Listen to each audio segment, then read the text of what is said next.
She's back. I'm back. But why? Something's coming. Someone.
Happy weekend, everybody. It's time for Type 40, your live stream magazine show, broadcasting to YouTube, Rumble, and Facebook, and covering the whole whoniverse, both on and off screen, as always. Absolutely on screen tonight, just a short time ago.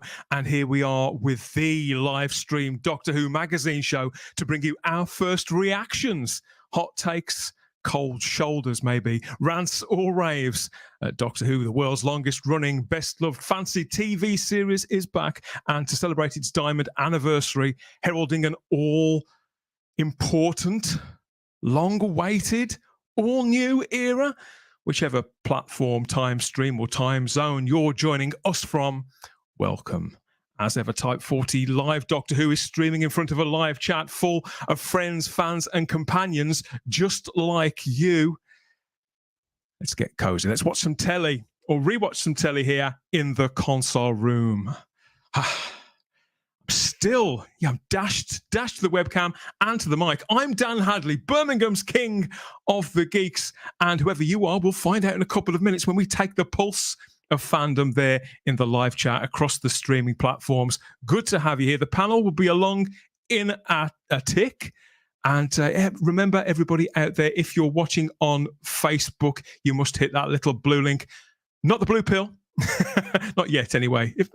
Depends how much you've enjoyed the episode, doesn't it? Yeah, hit the little blue link, and then Facebook will tell StreamYard who you are, and StreamYard will tell us here in the console room, and we can get on first name terms, can't we, to discuss tonight's brand new adventure for the Doctor and Donna.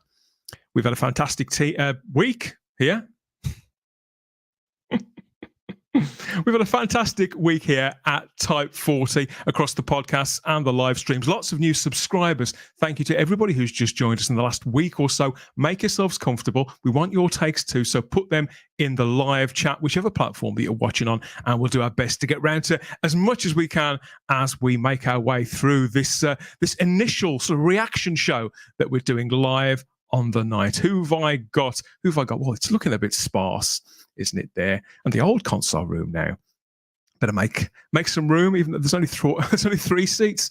Okay, yeah, the longest ever Doctor Who countdown is done, and we want to know what you think, and I think you probably want to know what we think if you're here. Let's bring them on. First of all, I have her. We've snatched her away from the telly, and the return of her Doctor, and more appropriately, her composer, the great Murray Gold. Sarah Graham, welcome back. Hello. Good evening, everybody. How are you? Caught your breath yet? No, I need a minute. Me neither. Quite an evening. Yeah, it's very much still processing lots of still sinking emotions. In. Yes. Yeah, I think I need a couple of minutes to bring everything. Well, it's funny you should say that. A couple of minutes is perfect because that's the time that I take to bring in somebody else. We've got Charlotte Shields in as well. Hello, everybody. Hi, Charlotte. At least somebody's together. Considering I'd literally finished watching it about 10 minutes ago because I didn't catch it at 6:30. I had to watch it from live behind a bit. So I'm very new at the moment from it all as well. You're a newfangled streamer. I am. Now, we do have more people to materialise as the conversation goes on. And we want to know what you think of it all too. Please like the video now. You're going to be having far too much fun later on, aren't you? Like the video now. Subscribe to the channel. Check you're still subscribed and hit the cloister bell to get all our notifications about what we're doing next and when we're doing it, all the yakety yak that goes on here.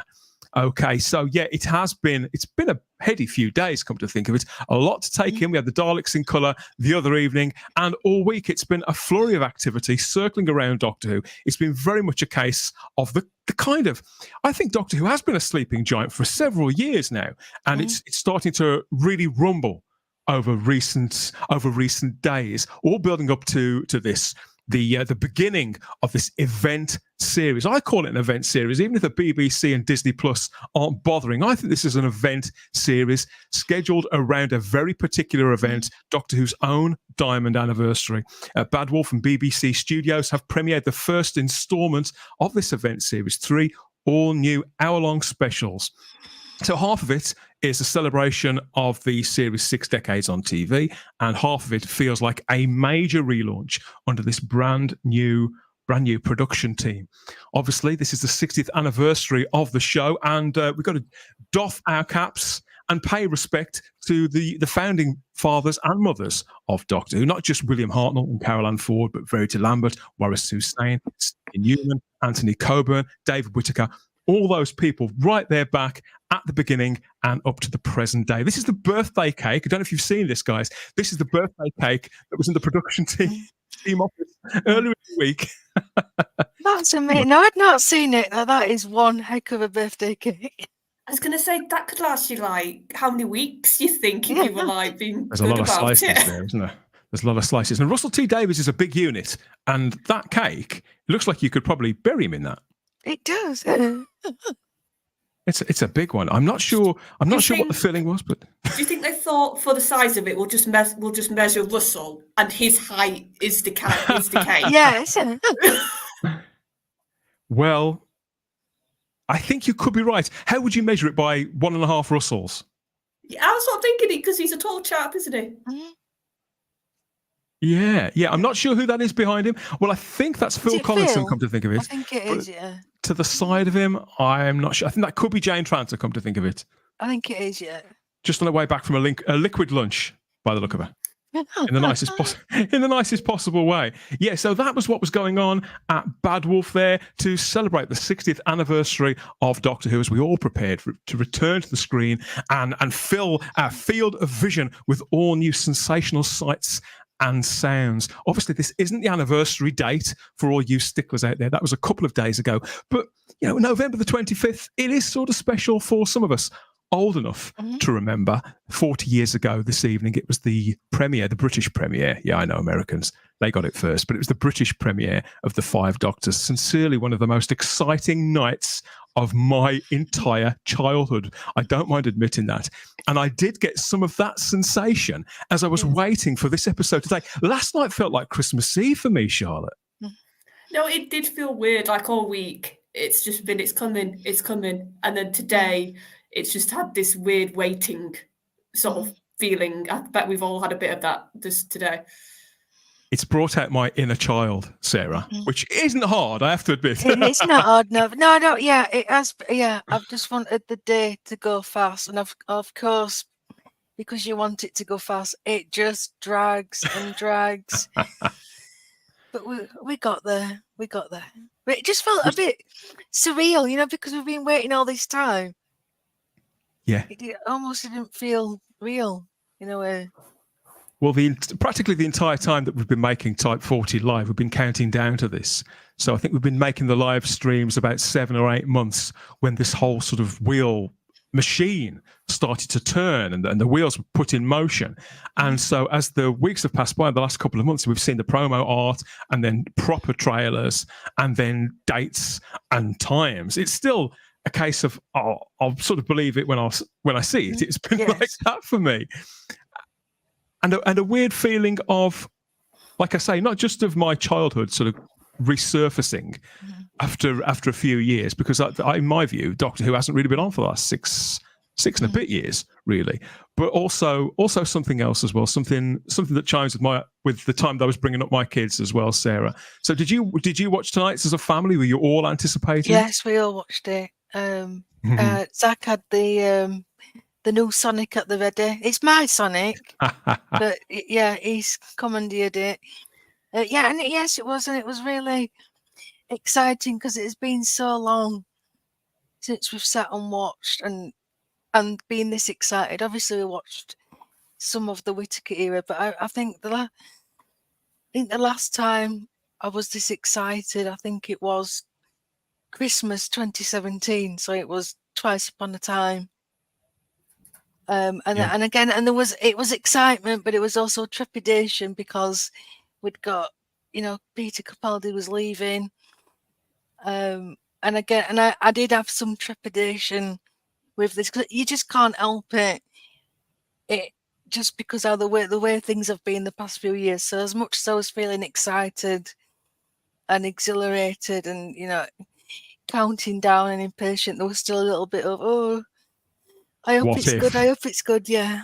For better or for worse, we're fans of this show, aren't we, Charlotte? And it's part of sort of weathering the storm, I suppose. And we've done a lot of time in the trenches this last couple of years, haven't we? Yeah, and I think I said I was sort of that feeling of waiting, but it was a nervous energy with me because of what had gone with the year we've just had. I'm not going to lie, with the Davros stuff recently, that was hard. I'm still it's completely gone out of my mind. That I've just don't give it a moment's thought.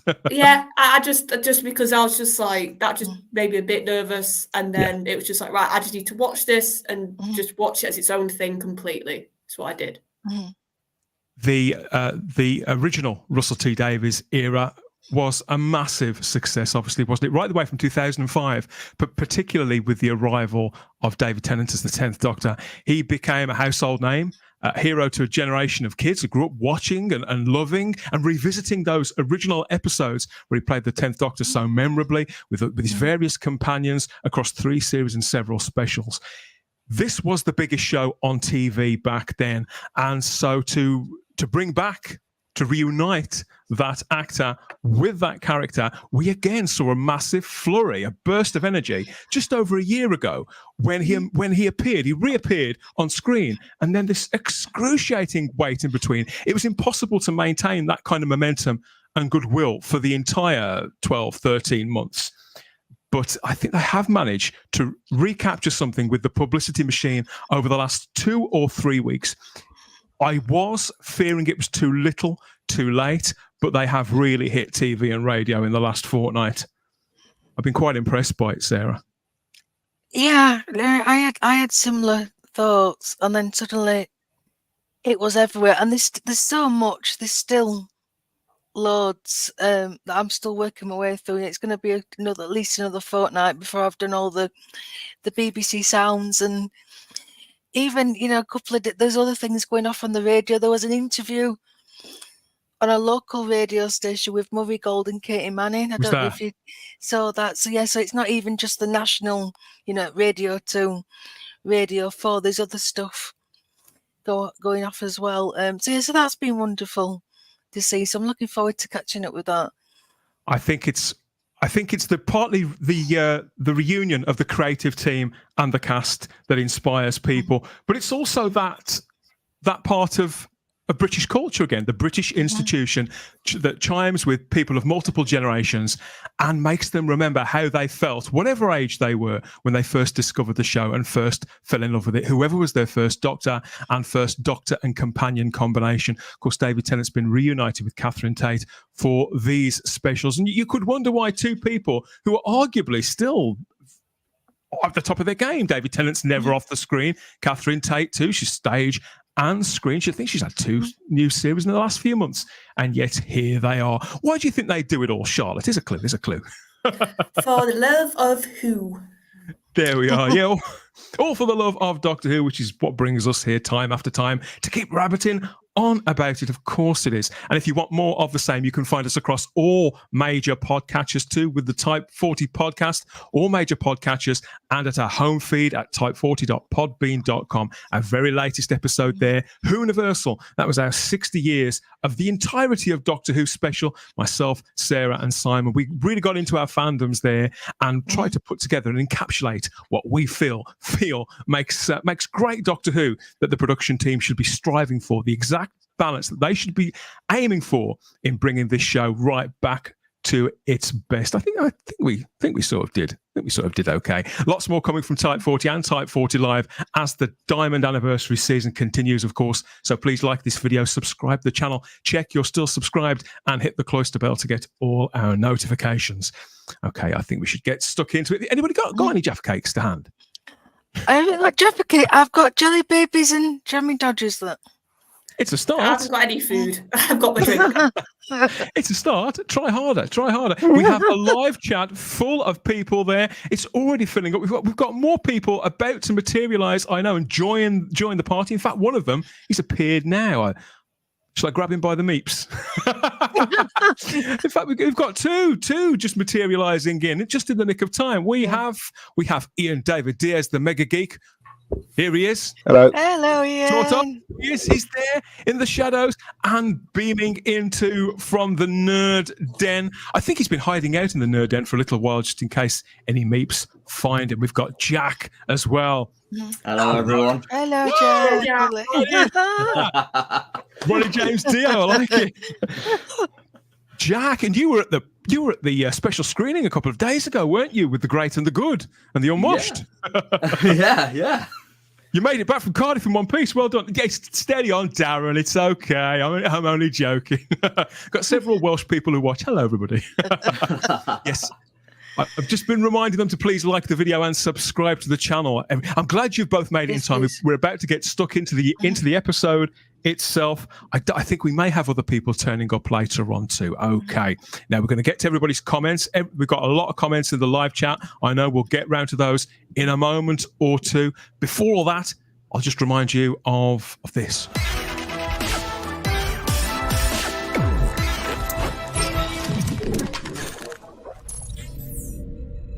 Greetings, I am K9.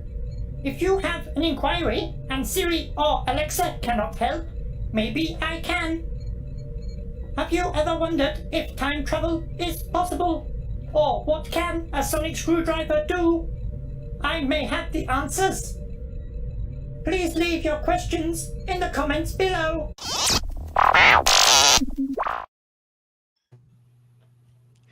It's a tall order, isn't it, to celebrate 6 decades of anything, let alone something with this huge legacy, massive awaiting fan base and high stakes, as it's undergoing a major relaunch under a new production team and with new international partners and a brand new international streaming home on the Disney Plus platform too. So here are our instant reactions on the night itself to special number 1. That's the Star Beast. And here's the official synopsis from the BBC. It says, the Doctor is caught in a fight to the death as a spaceship crash lands in London.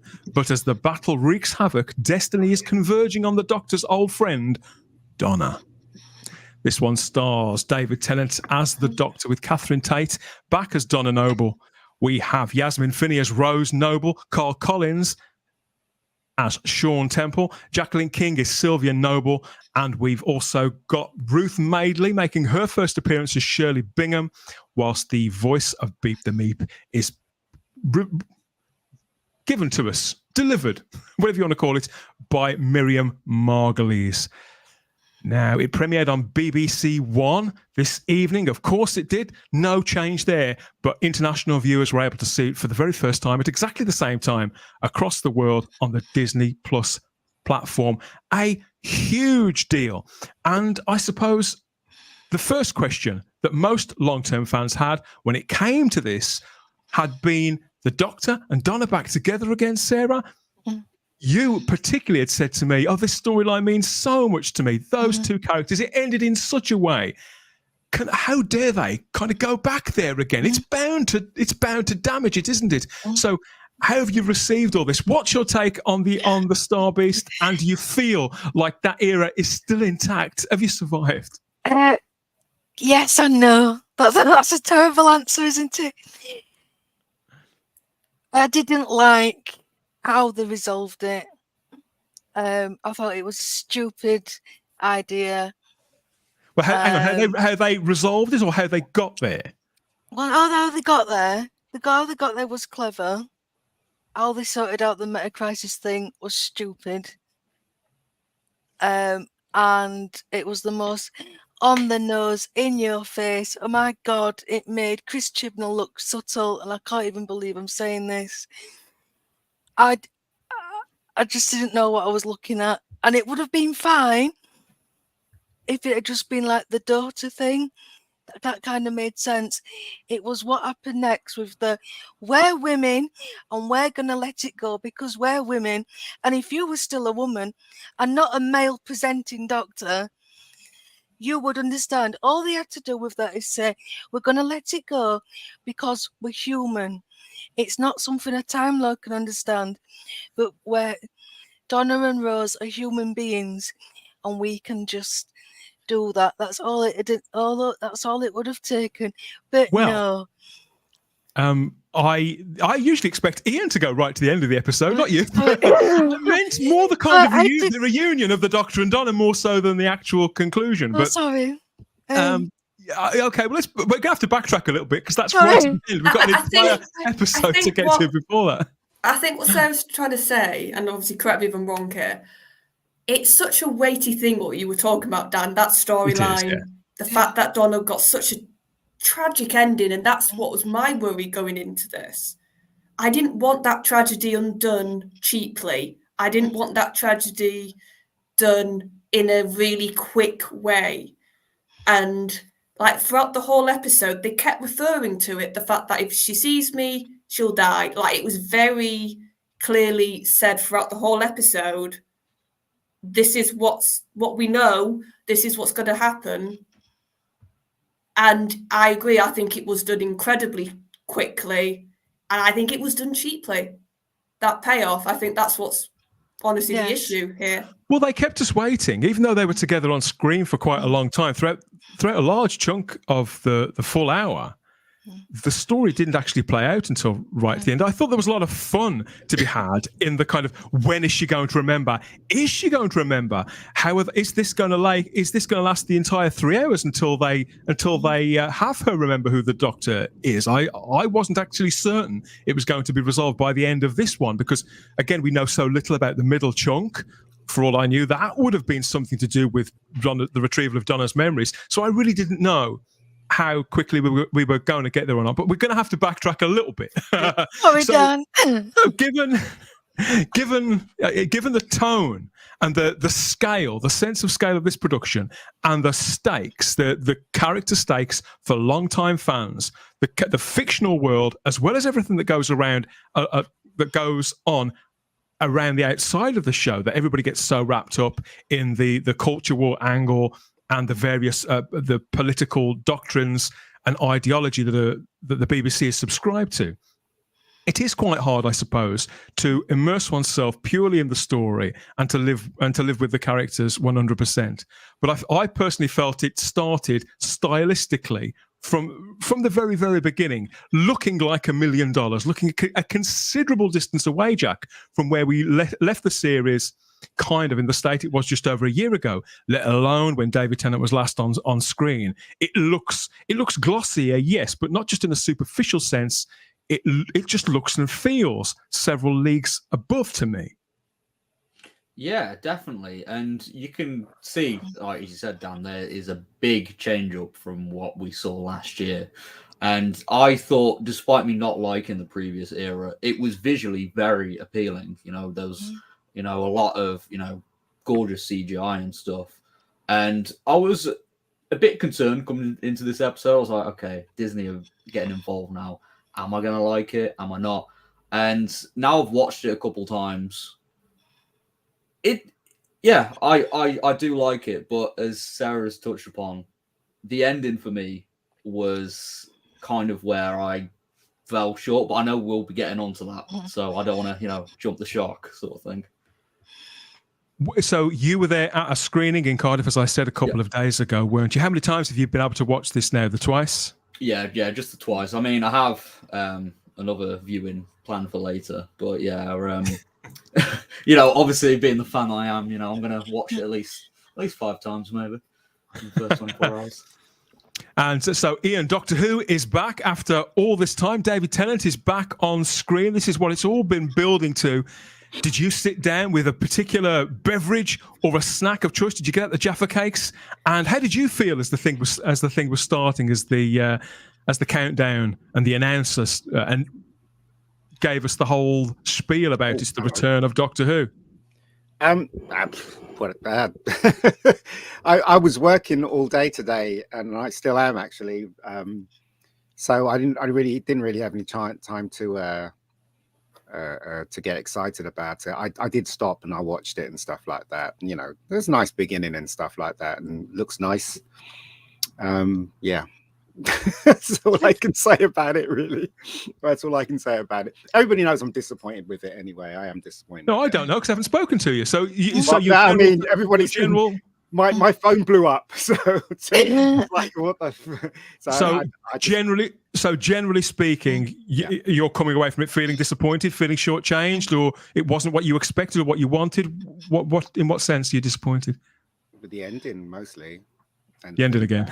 Yeah. Does anybody care about the first 50 minutes? Well, the ending, to me, the ending spoiled the whole thing for me. It was like, you watch the beginning and then it was like, oh, it's okay. And then suddenly it just kept getting worse and worse and worse. And at the ending just literally destroyed it for me. And I came out with, with a bad taste in my mouth, basically. Yeah. So yeah, that's all I can there was a lot of hard work in it, and to say something positive, because there were positives, and sorry, I just dove right in there. No, first, right. I really liked the credits. I liked that time vortex. I thought that was beautiful. And when it started, it felt like 2009, but in HD.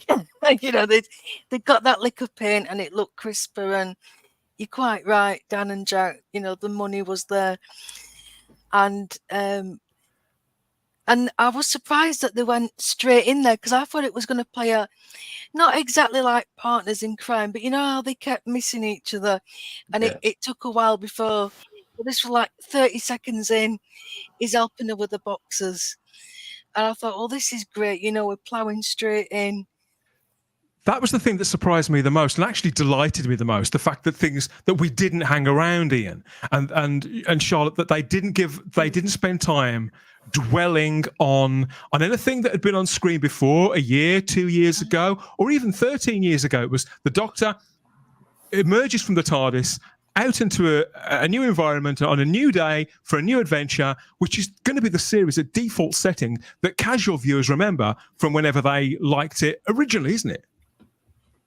Yeah, and I think Tennant's Doctor, that I agree, it was very nice that he didn't do a lot of reminiscing or questioning himself for 5-10 minutes like we can do sometimes with a new incarnation. It was quite nice that he was just exactly, oh, I'm back on Earth, I'm going to just walk around. Like that shot when he's in Camden and he's just looking, and you can almost see the glee on his face that he's on Earth, and you can see people. And you could just get that feeling of the Doctor having a bit of fun almost, which is lovely to see. The weird thing I felt, though, Charlotte, was that here he is in Camden, and these scenes were absolutely beautiful. It really got a feel for the place. I've never been to Camden, Jack. I understand you have, haven't you, quite recently? Yeah. Yeah, to be honest, it's a very beautiful bit of scenery as well. And it was nice to see it put on screen, to be fair. Good old Cyberdog. And, it did get into things quite quick, didn't it? Something I didn't expect, or at least I expected, there to be a little reunion. The Doctor's like, okay, I'll best get away. And then they don't see each other up until maybe halfway to the end of the episode. It felt like a complete, it felt from this scene like their complete vision for what the show was going to be from now was there. So the scenery, the music, the production value, everything was there, and it was for us to sort of to keep up with it, really. But the thing that I was not confused about, but wondering about was, is that the world, the universe is a huge place. The world is a big place. Has the TARDIS, deliberately brought the Doctor right to Donna? Because he walks out into a random street. She's practically the first person he sees. Yeah. The word, Sarah, is destiny. That's the word they keep mentioning in the synopsis.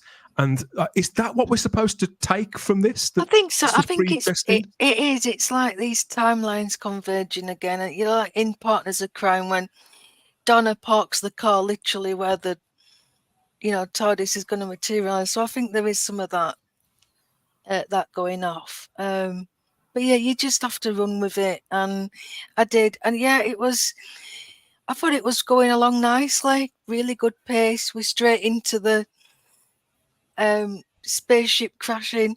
I laughed my arse off at Donna stacking them boxes on. That is just peak Donna. They've not lost the character beats. Yeah. It is just like putting on, an old costume, an old skin, very much, yeah, she's still Donna. The Doctor's still the Doctor. Sylvia is wonderful. I think Sylvia was my favourite person. Oh, I don't think I realised how much I liked her, Jacqueline King or Sylvia. Yeah. Maybe over time, when you rewatch the series and perhaps when you get a little bit older as well, and you kind of start to empathise maybe with the frustrated parent as much or even more so than the gobby child. And I don't know, maybe that's part of it too. What I loved, and for me, this was such a mixed bag, but I'll start with some of the stuff I really loved, which was the sort of parental themes that were in here, whether that was Donna being a mum, and I loved seeing her go proper protective, proper yeah, you're my daughter. Anybody says anything to you, I'm going to get them. Like that sort of mama bear sort of energy. I loved, and I think she played it really well. And how she was trying to promote that from Sylvia as well, because the way that Sylvia shows her love is totally different, and so she's trying to nudge her into. And then the moment, because we know the history as well with Donna and her mum, she wasn't supportive of her in the first run they had together. She was very negative about Donna, so it's lovely to see Donna be this positive sort of mum to her kid. And then I agree, that line when Tennant appeared in the house and Sylvia's like, I'm going to kill, you could see in her face, she was furious at him. It gradually built up, didn't it? And of course, because we'd seen certain bits in the trailers, we knew it was coming, but it didn't make it any less delicious, any less funny. I think it was the delivery. It was just such a good delivery of the line, and the sort of, and I said this when we saw the first proper trailer, that whole comedy of errors sort of in the house, and you're right, it built up and it built up. That you saw Beep, and then you saw Rose, you saw Dot, every bit sort of was a bit of the piece, and then they all came together with the Doctor's arrival. What threw me a little? Such good comedy. What threw me a little, Charlotte? What threw me a little was that they spent a time before the episode with the kind of the narration from both the Doctor and Donna. I wasn't expecting that. I found that a bit odd. Yeah, I don't think we needed it. I think because then in the very next scene, he's telling Shirley basically that would have worked better. Can you remember the he says she says minisode that was on before the name of the Doctor? Oh yeah, vaguely. Yeah. And there was a bit from Matt, and then there was the other side from Jenna. And I thought, mate, that would have worked perfectly as maybe a bit of promotion. Or as another trailer. It was completely unnecessary. I think it should have just been just go straight into it, because the Shirley dialogue, it was just repetitive and it slowed things down. Yeah, no, I found it really, because especially as these specials have been banking on the Tennant Tate, that era so much. To recapture something. Why do we need a weird, here's what happened last time on Doctor Who moment? I suppose for people who aren't like us, who don't buy the things on physical media or haven't booted up the Whoniverse app, Ian, to sort of to chip away at this stuff. Maybe it's there as much for them. The people who forgot that they like this show so much. Even if it's the people who are waiting for Strictly to come on. Even if you're looking at it totally blackpilled, I'm not saying they should target those people, but I can see why they did it. But because Doctor Who doesn't do it very often, that kind of direct-to-camera stuff, Jack, I wasn't expecting it. But firstly, before we go over to the live chat to check out the comments there, because there's a lot building up. Did it pass quickly or slowly for you, Ian? Did it hold your attention, or were you looking at your phone and wondering how much was left? Again, right. I thought it was. Look, it was okay. Again, the ending spoils it for me, the whole thing, and it's just left a bad taste in my mouth. No, but did it move quickly for you? Not really. Did it seem like a chore to watch it, or? It was kind of, it was kind of the story was very the story wasn't very good in my opinion, but it kind of moved slow. What I'm saying is, did it seem like through it? I got bored halfway through it. Yeah, I did. I got to admit. So it lost momentum at some point. For me, I thought it moved pretty fast until that particular scene, and then it kind of just ground to a halt for a bit. I think the trailer showed you what was mostly in the episode itself, didn't it? I mean, if I didn't see I agree with trailer, that. Then maybe I would have been surprised when she's poking the eye and all that stuff, and and we stuff had like seen that. a lot of the not the best bits as such, but we've seen a lot of the good bits. They'd put those in the trailer. Yeah. But I was interested to see that of all the promotional pictures that they put out, most of them only come from the first half an hour of the show, Jack. Past that 31-minute mark, because obviously people who read the comic, we knew that Beat the Meep was a wrong un, but the general public don't. There's a massive chunk of fandom that don't. So they kept all those photos from that reveal forwards. There was no imagery put out from the episode at all. But how was it for you, both when you watched it in the screening and again this evening? Does it hold your attention the entire time, or were you checking your watch? Or whatever? No, to be honest. Well, except for this time, because I was messaging my mom throughout the second viewing, because she's just got back into Doctor Who, and she loved it as well. But the first time, it was beautiful. I was just sat there with with other fans and stuff, and the atmosphere, it was good. People were laughing, especially at Donna as well. Like, blimey, some of the stuff she was coming out with. But as Sarah said as well, it was like being back in 2008 and 9, but just better quality. It was great to be back. Seeing this sort of chemistry and stuff. And in terms of the first half an hour that we saw in a lot of the marketing and stuff like that, it was for us dedicated fans, we knew what was coming. We knew what Beat the Meep was up to. But I do feel like now we're edging towards the mysterious murky waters, because we've got a certain special coming up next week, which is I think that's where we're going to see some magic. For sure. And they're still keeping that under wraps. There wasn't even a next time trailer, which I thought we were definitely going to get. Yeah. I'm glad about that, because that was my biggest bugbear of the RTD era. Whenever there was a two-parter, I know they put it after the credits, but still, it shouldn't have been there. I didn't like the way it started, because it's just like a big rip off of Marvel, wasn't it? The universe and whatever and stuff like that. Doesn't it really normally start like that? But I was like, why have they started off this way? There is a next time trailer, by the way. It was posted on Twitter. It's only 20 seconds long. Yeah, it was on after Doctor Who Unleashed as well. It's actually been on television. Yeah, it is I'm out there. I'm not watching it.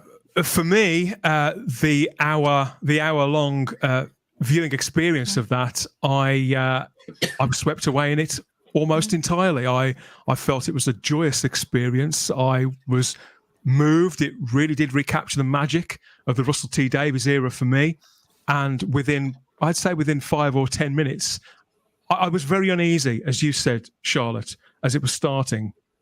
Could they possibly recapture even a tenth of the magic of how the old show was? Because there's been a lot of water under the bridge since then, in general broadcasting terms, let alone with Doctor Who.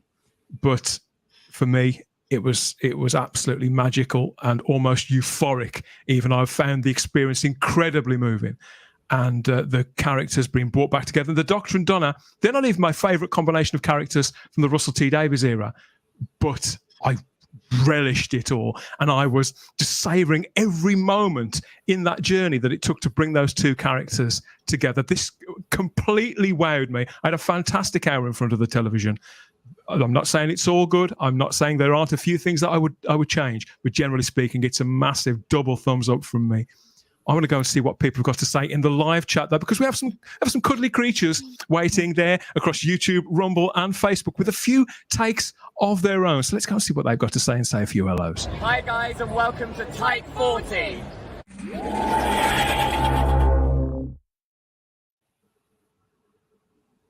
Thank you, everybody, for your patience. We have a buzzing, jumping, and throbbing. It's been early for all that. Live fellow fans here, Jack. You should see them. They're chomping at the bit. Can't wait. This was Ben Casey. He dropped 4:30 this afternoon. That's dedication. Very, very eager. We have who's this?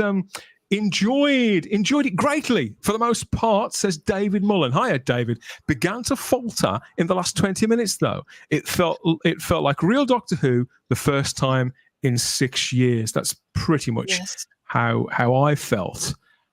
Kelly's into and says I liked it better than I expected, but given that Tennant and Tate were in it, I couldn't not watch. But I didn't need lecturers. Lecturers, Jack. Who needs lecturers? Bet you're sick of those as well. Oh, yeah. Need lecturers on misgendering. No, I don't think any lectures at 6:30 in the evening are good, are they? Andy Sear says Yasmin can't act. Makes Jodie Whittaker look like Laurence Olivier. So, so when you say Yasmin, you mean the much trumpeted guest star Yasmin Finney. Yasmin Finney plays Rose Temple Noble. Yeah, they've got two different versions of it. Rose Temple Noble, that's Donna's child in this, star of a Netflix show I haven't watched called Heartstopper. So much publicity around this piece of casting, and for a little while it was all that anybody could talk about. That sort of died down a lot in the last 8 or 9 months, I feel, but it's understandable. This was a performance that would have had a lot of eyes on it. Yeah, I don't agree. I thought that Yasmin was quite good. Yeah, she did. Yeah, she did do a good job. She was good. I have seen Heartstopper, and she is good. She is good in that. She was okay. I don't think she deserves the fanfare that she got. My problem no, me neither. Was what was written around her more than her actual performance. I felt it was clumsy. I felt like we didn't get to see a lot of her actual character in this story. I liked all the stuff. I liked all the stuff, Charlotte, where we found out that she was making all those cuddly toys and selling them all over the world and things like that. But it seemed to drop as soon as they started to bring the Doctor and Donna closer together. It's almost like we forgot about Rose completely. Yeah, I think considering this was quite a condensed cast, if you really think about it, I'm surprised we didn't get to see more of Rose as like I said, a character in her own. Because I thought that was a cute little story idea of her making the teddies and trying to make a business. But it's as if it was carrying on. It was carrying on in our blind spot there to just bring the character back to the centre stage for that final 10 or 15 minutes, which I wouldn't say it stood out like a sore thumb, but you could certainly see the working parts of the script, which is not something you see a lot with Russell T Davies' work. He's usually very clever at covering up all the pistons and the joints. Well, yeah, like I said, because we didn't get to see a lot of her character, sadly, I feel like she was a bit of a Deo ex machina. That's the word. That's the phrase. Yeah, she definitely was Charlotte. Yeah. And it was just like, she's the one who's going to save them all. And it was just like, what? Like, I know we're skipping ahead again to that ending, but it really just felt like she's just there because the script needs her to be. Couldn't Donna have given away some of her money to her family? Yeah, I just want to bring that up, right? Because yes, it was very noble of you, Donna. But if you'd have saved some money, Kate Stewart wouldn't have had to get a house for your granddad. Your granddad. Yeah, I think that was a part of the plot which I think a lot of people were very concerned about as well. because Donna had been set up with this very, very nice life. And who would give up lottery money? But I think because Russell T Davies is great at writing characters, he pulled that off just about. I think because we want the characters to come back together. Because without that, the Doctor and Donna aren't going to meet. We have to either get in step with it or not, don't we? Because we want that to happen, we can sort of hand wave it. And the justification, it isn't completely outlandish. It's just a little bit of a reach. If I've just to go back to Yasmin Finney a little, as somebody who's never seen Heartstopper or anything else, I thought the performance was perfectly fine. If I've got a problem with Yasmin Finney in this part, it's the fact that this is clearly somebody who's in their 20s playing a 15-year-old. And do you see what I'm saying? It's a bit tough sell. You can tell that Yasmin Finney isn't 15. Yes. It's glaringly obvious, particularly when put next to the character of Fudge, the character from the comics who did survive very, very briefly to appear in this. The chap who lives a couple of doors down, the little Indian lad in the glasses. I'd love to have seen them develop him a little bit more, Jack, but I suppose it is just 1 hour, isn't it? You can't have everything. Yeah, and it's funny that you bring up the age as well, because I think in one of the recent Doctor Who magazine issues, Russell did answer something regarding her age, because in terms of the Whoniverse, it's been 13 years since the end of time, but she's 15. Yeah. So was like Rose in the background at the end of time or something? Because it doesn't make sense. We haven't really It's possible that when the Doctor went back and saw Donna and Sean getting married, that was actually a little while later, because he goes off and visits other people, doesn't he? So that could have been 18 months, 2 years later. That could have been after the considerable time after the end of Series 4, in which point she may have actually because let's be honest, it happens a lot, doesn't it? She may have been up the stick. She may have been a few months along with with child, shall we say, by the time she got married. It's not unheard of, or maybe even have actually already have given birth and got married a few months later. So I think what we didn't see on screen, that's easily brushed off, I feel. We've got a comment here from David Mullen again, who says that David's work is terrific here, but something gave way in the last 20 minutes. So he said that, he also says that Yasmin Finney's acting was very uneven. I don't agree. I think it was consistent, if unremarkable. Actually, I think you're right. I think you're right, Charlotte. It's difficult to see what all the fuss is about in some respects. So the scene. Adam Freddo, hi Adam. The barrister wig part was a neat little throwback to Tom Baker, who did the same thing in The Stones of Blood. A lot of this story, I felt, because obviously this has its origins in a 1979 comic strip, Ian, which is at the height of the Graham Williams era, when Douglas Adams was the script editor on the show. And those original comic strips were very influenced by that time in the show. And I did feel that some of that sense of humour did drip down into this. Not for the first time during the Russell T Davies script, but I hadn't thought of that scene in Stones of Blood that Adam talks about there. But I did enjoy that scene in the car park where the Doctor was invoking the Shadow Proclamation and got Beep there and the Wrath Warriors there. Did you like any of those set pieces? So I didn't see any of it coming. I just thought it again. I would say that Doctor Who needs to grow up, and I thought those scenes were excruciatingly cheesy and annoying. I'm just not in step with this Doctor, this kind of Doctor Who anymore. It was good in 2000 when it started, but this it's just the same thing going again, but with a lot of message and agenda stuff and stuff like that, and I'm not happy with this. It's only week one, though. Maybe it is only week 1 of 3. I'm hoping that the next episode's going to be good. I mean, I understand you guys are excited for it to come back, and you could see some of the positive things in there, but as far as I'm concerned, it was just treading the same kind of water. And again, right, the thing that spoiled it for me was the ending, which really does spoil it for me. It basically took everything that I thought was good. It took everything that I thought was nice in the beginning, and it just threw it in the bin. So And as I said, I understand how you guys could get excited, but I can't get excited about something like this anymore. The idea that the Doctor never saved the day. I know that Donna did in the original version, blah blah blah, whatever. But just the idea that he didn't really do anything, and that's the trend that's going around now with in this heroes. episode or in this one, or generally. No, in this one. Well, they worked together, didn't they, to resolve the situation? And he made it. I mean, I don't think it really matters, really. I think that's what Doctor Who's about, isn't it? The Doctor and the companion working together. Isn't that what Doctor Who's about? We watched Doctor and the Daleks. Well, if you say so, that was the same. If you say so, it's fine. I mean, what you call it?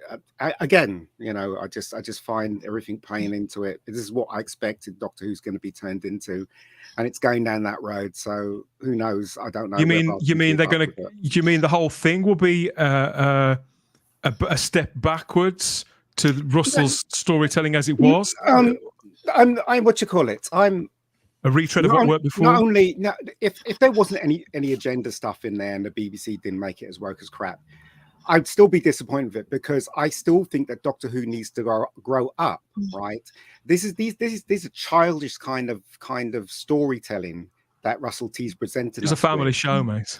I know it's a family show, but so was Fringe. And so is a lot of American shows. Fringe wasn't a family show, mate. Oh, yes, it was. Of course it was. Let's have a wait. Fringe was a family TV show. Yeah, with all the corpses in. What about Buffy? That had loads of corpses in it as well. That was a family show. I don't necessarily view Buffy as a family show either. I think that's debatable. I can see more what you're saying there, but I would still say Buffy isn't quite a family show. Like adult teen drama kind of. Yeah, I think it was aimed fairly squarely at adolescents, 15 zone. I like the comedy. I like the jury scene. I thought it worked well. I did get the reference with the wig, and it made me smile. But there were lots of little things like... And Sarah, the dimensionally transcendental pockets. Yes, and just things like they went in a taxi, and that was a harken back to Donna and the Doctor's first adventure of the taxi at Christmas. The resonating concrete line was from An Empty Child. Love that. Even though it wasn't concrete because it was bricks and mortar. But and yeah, just little nods like that. I thought that was really well done. They worked so hard to recapture it, and they did for most of it, it just until that last bit. Ian is right. It really did. It was like Jenga, and it just crashed down. Paul Tosland says that's going to have a seriously negative impact going forward, but I can't work out what he means, because that's the first comment from Paul, so I don't know what he means. Digby Strawbridge is in and says it was like a fun Christmas special, but with current year messages popped in every 5 to 10 minutes. I didn't see current year messages every 5 or 10 minutes. There were current year messages in there. There was ideology in there, of course there was, but I don't think it was every 5 or 10 minutes. I think that's a little unfair, but obviously results may vary. Why doesn't Rose have a London accent? I don't think Rose had an accent at all. Come to think of it, it was a very, very RP, wasn't it, the way the BBC actors used to be? Paul Harrington's in the live chat and says, was there a story? I'm afraid I must have missed it amongst the unwanted and unnecessary wokist identity politics BS that was rammed down the screen at me every 10 seconds. Utter BS. Yes, Paul, I think you're being disingenuous. Of course, there was a story, a very strong story, courtesy of Pat Mills, Dave Gibbons and John Wagner and Russell T Davies. I think the story, to me, Jack, there was a very clear story there. I'm not saying there wasn't any ideology in there and there wasn't any wokeism in there. There was. But I can't get on board with Paul's comments there. Well, do you think it was a strong story? Because you've read the Star Beast, the original two, haven't you? Do you feel enough of that was brought through, enough that was wise? Or could there have been a lot more? I think, they could have included some more parts from the comic, but I feel like they, Russell extracted, the stuff we all wanted to see. Obviously, Beat the Meat, the Wrath Warriors, and the whole, twist with being evil and stuff like that, whilst also trying to celebrate 60 years of Who alongside trying to set up a new era. So I felt like he juggled everything well enough to tell a story. And whilst, I'm not really one to, look too deep into messaging. I just appreciate the story for what it was, and I thought it was bloody fantastic. Whilst Jack, my first question that I ask myself, sometimes I need to ask it, sometimes I don't, but was I entertained by that? Was I swept away by it? Did I have a good time in front of the telly for that hour? It's a very simple yes or no question that I ask myself. It's not even a conscious thing I do. You just know, don't you? Yeah. And I absolutely was. I was thrilled. I was moved. I was swept away by that. And there were a couple of places where I really did feel like punching the air. And then afterwards, you reflect. Obviously, you reflect more over time. I only watched this for the first time a couple of hours ago at the most. Maybe I'll feel differently or on a few different levels in a couple of days' time. But in the here and the now, we know whether we've enjoyed something or not. Yeah. And I don't think anybody should, or vice versa, whether if you didn't enjoy it or not. I don't think anybody should necessarily feel self-conscious about either response. And obviously some people are better at reflecting on that than others, or some people don't even want to. They'd rather turn over and go to sleep, or go to work, or just watch something else. I thought the story was. I was disappointed with the Star Beast story because I expected a bit more. Like I still don't really understand what the more kind of a bit more subterfuge. But they weren't. They were just explained in that scene. They were just stood there, and then they just told the past. I'm like, well, could we not have seen a bit? Could we have seen a flashback? They are.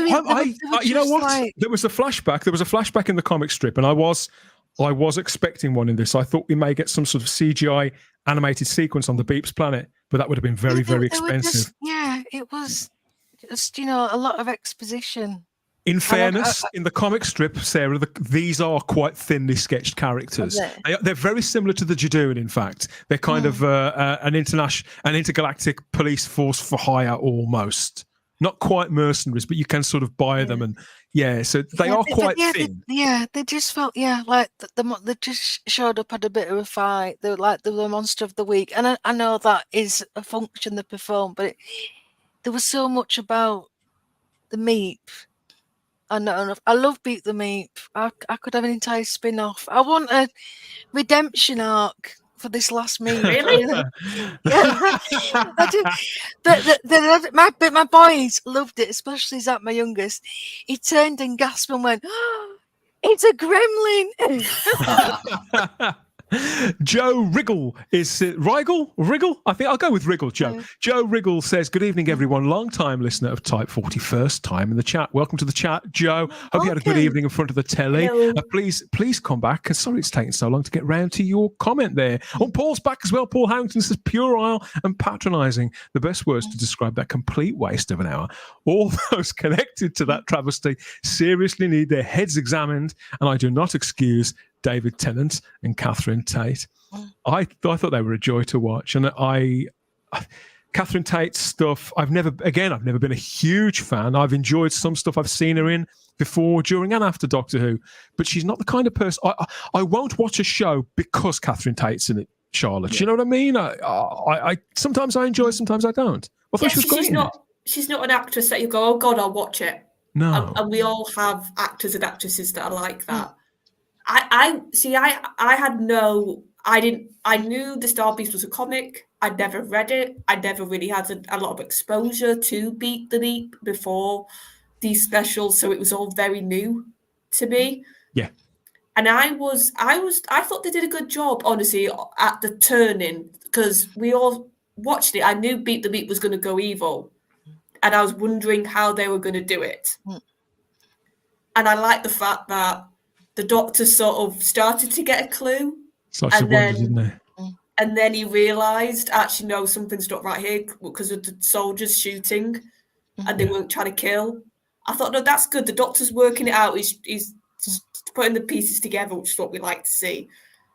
And I think, I feel terrible. How do you say the actress's name? Miriam Margolyes, who did the voice, do you mean? Yeah, I think she did really good voice work here because you got the very cutesy voice and you did sort of go, "Aw," and you did sort of feel sorry for Beep. And then when we got evil teeth and evil eyes, and then the voice changed, and I thought it was quite a good voice change. It was a really good performance, yeah. She's one of Britain's leading, longest-serving voice talent scene. Do you remember she used to do the voices on the English dub of Monkey back in the 70s and the 80s? Yeah, and that's what I like, because you can tell, and I've always said this, actors who have done voice work before, you can tell a mile off when they do it, because they're very good at the little intricacies, and I just thought, no, that's convincing. It wasn't just... It's impressive, isn't it? I'd forgot, Charlotte, that I was listening to her, and I've heard her voice on a lot of stuff. I used to work on a major account for a major blue chip company where she was the voice of a particular cartoon character. It was sort of an icon, really. It was on TV all the time. So I used to hear her voice quite a lot. But I forgot that it was her voicing it. I got completely seduced by the character. Joe's back and says, I'm confused by this episode. It felt like real Doctor Who for the first time in 6 years, and the comedy was on point. I laughed loads watching this, but we've got on the opposing side to that, we've got one here from Bunch of Wallies, our Only Fools and Horses fan friend, who says the episode was boring, and I'm surprised by the boring, but fair enough. It was boring and uninspiring. If Chibnall wrote it, we would have said it was rubbish. Well, yeah, I would, because he's a terrible writer. Russell T Davies isn't. I think personally, I don't think it's like night and day comparing this to anything that Chris Chibnall's ever written. Yeah. But good to have you in the live chat, Bunch of Wallies. Explain some more, by all means. What else is here? Joe, more comments from Joe. John Yalden's here too. Terrible, says John. Bloody hell. For the 60th episode, Russell Davies decided to say that non-binary individuals are better than everyone else, including him. Agenda over story. I will enjoy the original run. It does look like that final 10 minutes has soured it for a great many people, Jack, which is, I know this is only one live chat on one YouTube channel, but it does seem to be a recurring theme that I can't ignore people's responses to this. David Mullen said largely the same. I was aware of it and I knew what was being said, but for me, it just didn't affect it. It did. I mean, when we've been watching Chris Chibnall stuff, Jack, over the last few years, we've gone on about sledgehammer, like I believe this, you will believe this, you will accept that. I didn't feel that with this at all. But I think we have become, as an audience, kind of hypersensitized to anybody kind of giving us even the tiniest wag of the finger or even a lecture with a small L. And but this wasn't just a pointy finger, Dan. This was a major plot point where he put in, put in non-binary. No, but what I'm talking about more so, Sarah, though, is the tone of the whole episode. Yeah, okay. Rather than the last 10 minutes. There's the gentleman Paul mentioned earlier on, and several others, that every 5 minutes, every 10 minutes. I really do feel that was unfair.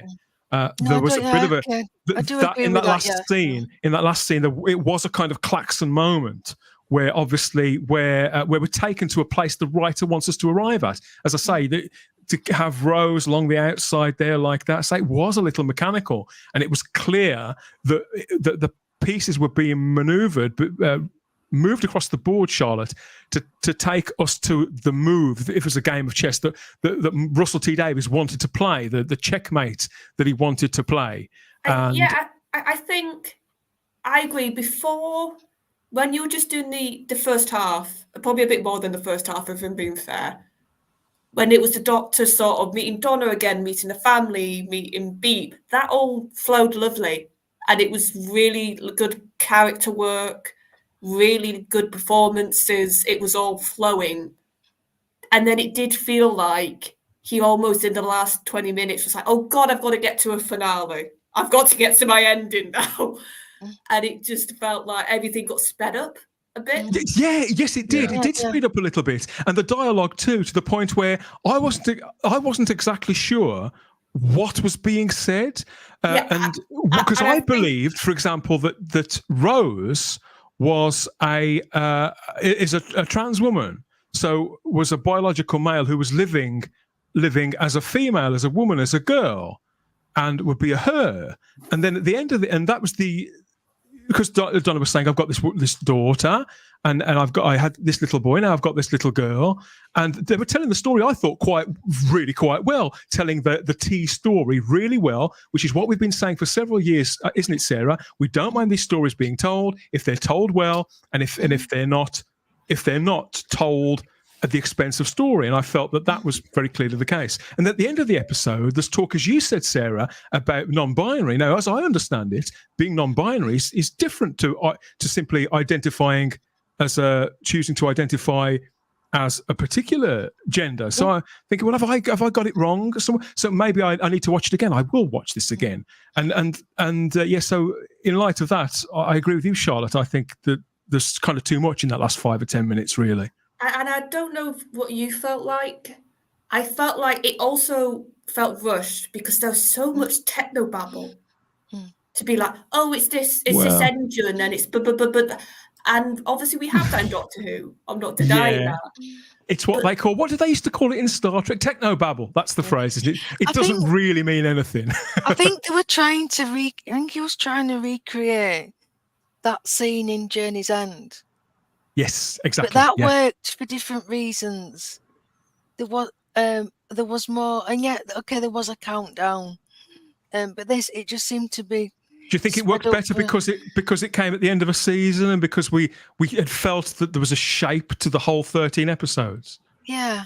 It didn't feel earned. It felt like, I think you've nailed it perfectly there, Dan. It was one special, and it felt like it had to do that fast forward that Russell would always do at the end of his series finales. When you'd get the big sort of moments and the big countdown and the panicking and all of that. We have a comment here from Blue Planet who says they turned it off halfway through, Jack. That's harsh. That's very, very, very harsh. Cybermat Strikes is in too and says, hi, everyone. Well, I don't think that disappointed. So Cybermat Strikes is in the thumbs up. In the thumbs up pile. We've got Clobby in the chat too with a hail, and Avon lives jumping ahead a little bit. It's jumping quite a lot. In fact, lots of messages. Let's get stuck in and work our way backwards, shall we? Bear with me a second, everybody. Donna defending Rose against bullies. Rose asking me what its pronouns are. Okay, Digby, we get the message. Yeah, thank you. That worked in Journey's End to show that Donna has a Time Lord brain, Sarah. Says Shah in the live chat. Shah's not very well at the moment, so get well soon, Shah. It kind of worked. She says it kind of worked here, but I didn't have the same effect. That's what she said. Yeah. Holden 190 says, Jack, that this is the best they could do after a year. It's after 2 years.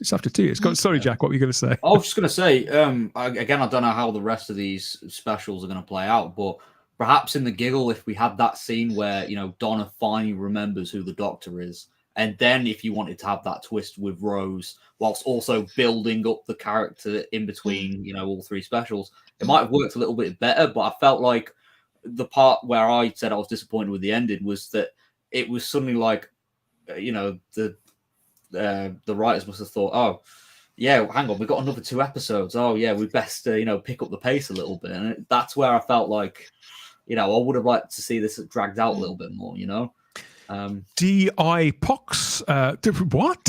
Really? D.I. Pox said the episode felt a bit rushed. I felt that they could have developed a deeper storyline leading into later episodes for the 60th. Well, mate, the thing is, Ian, I mean, it's a fair comment, this. I think, it's sort of, I think a lot of us have sort of picked up on that a little bit. But I suppose we don't know until we see the other 2 how many seeds maybe have been sown for what's to come next. So maybe I think we can judge this based on its own merits and say you had a hard time with it. Lots of people in the live chat seem to as well. It's fine to judge things on the night, but there is the case that says, okay, well, this is only 1/3 of a trilogy. It is true. And obviously, I think we all caught that comment by Beep about all the bosses. Yes. We can guess who that is. I suppose it has to be the toy maker, doesn't it?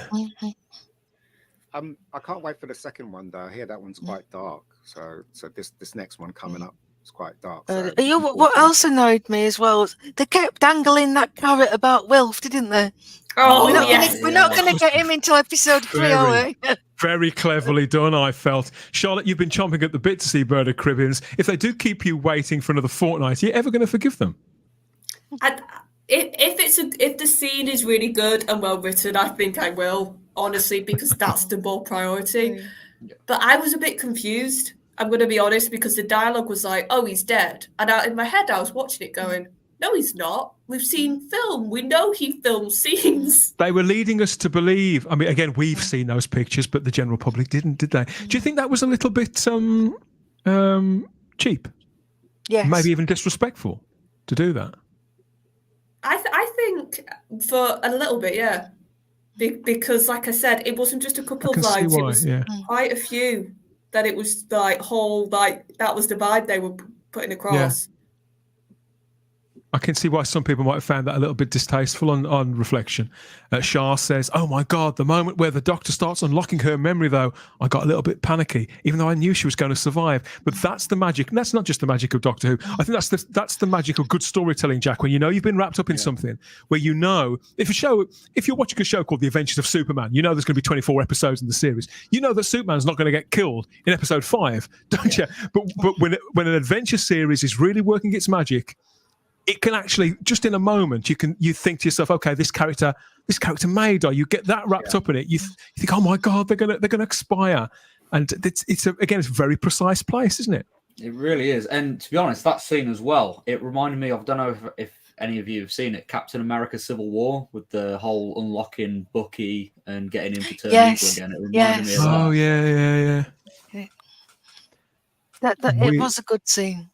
Yeah, and that scene when he's holding her, like you can see and Tennant's acting. Like, I do think in some bits he was a little bit over having it, but I think in other bits he did some really good acting here. That scene when he's holding her, and it's like he's holding her body almost. The way it's sort of shot, the way Tennant's acting. I've just noticed we have somebody else about to join us, Charlotte. I'm sorry to interrupt you, but I want to read this comment out first. We've got Matthew Pounder in the live chat who says it's not unfair at all. The whole story revolved around the concept of don't judge on appearances, which, when you go back to the original Starbeast story, that's also the theme of that original comic strip. So it's not a betrayal of the story as was created by Pat Mills and John Wagner and Dave Gibbons. One could say, I suppose some people will view it as a kind of perversion of it, and I'm not going to say that that's wrong. I can see why people would feel that way, so I'm certainly not going to shout people down who could receive it that way. But for me, the themes of the story were absolutely respected and brought to the screen in quite an appropriate way. Talking about bringing somebody to screen in an appropriate way, he is. He's sniggering, everybody. Simon Horton, he's made it. Greetings all. Sorry I'm late again. Not happy to see you at all, mate. Good evening. All things cropping up at the last minute. But yeah, good to be here. Yeah. Firstly, most importantly, happy birthday to your other half. Yes, happy birthday, Simon. That's on our best birthday cake in the other room. Is it? So, given the fact that you've been celebrating a birthday in the Horton household between yourselves and Lenny, did you get time to sample the return of Doctor Who after all this time this evening? Yeah. We did. Somehow we managed to fit the new Doctor episode in the middle of the partying. Wow. Yeah, we did. It was it did actually become part of our birthday evening was to watch Doctor Who, and to be honest, that was good actually. It kind of felt nice. We've been out for a nice meal this afternoon. Had a very, very big 5-course long meal and all the rest of it. So to come home and it's dark and cold outside, very cold, and it's typically autumnal. That Doctor Who feeling that you love? Yeah, absolutely. And so it actually felt completely appropriate to sit down and watch Doctor Who because that's kind of what Doctor Who is all about, actually, isn't it? That is, you're right, Dan. That is what I love, and that's one of the best things about Doctor Who. It's just it's a family show that you should be sitting down and watching as sort of it's comfort food, really, in a way, isn't it? Doctor Who. That's as much as anything. I think it is comfort food. It's got that feeling about it. For the whole family. So we've got a family reunion of sorts here with the Temple Nobles. God, I'm gonna have to get used to saying that. So we were reunited with Donna's family, weren't we? In this special 60 minutes of brand new Doctor Who. So how did you feel about it? Did you enjoy it? Did it recapture some of the magic for you? How did you feel? How did you feel it was paced? Did it hold your attention? Yeah, well, I did hold my attention, I must be honest, and please forgive me. I haven't watched any of your shows so far. I've literally just dived in, so apologies if I'm going to repeat anything that anybody else already said, so just stop me. But it held my attention, I have to say. It was a sort of rollicking 1 hour. It didn't drag, I didn't feel. It moved. It didn't work for me very well. It was enjoyable. It was like, look, it was a bit like candy floss. I can actually remember very little of it now, considering it was only a couple of hours ago. It just felt very lightweight. This isn't necessarily criticism, don't get me wrong. We were sort of expecting that, weren't we, because of the character work that needed to be done, I suppose. Yeah, it was a decent 1 hour show. It wasn't brilliant by any means. It certainly wasn't brilliant. I don't actually think it was the best way to bring the show back from the wilderness, as it were. I don't think it was quite right. Simon, my other half, was sitting there saying, sorry, who is this woman in the kitchen making curry? He didn't get what, and he was like, why is she going on about the UFO not being there? He had basically, long and the short is, he had no clue about the finer details, the minutiae of Donna and the relationship with the Doctor and what had gone on. I mean, I could remember. Do you think it's because they return, don't they, to several running jokes from that original 2008 series in particular, don't they? But right the way back to the Runaway Bride, if you want to look at it that deeply. He was just sitting there bemused as to what was going on, and so it felt, for me, it felt too fanish. It felt too much like fan fiction again.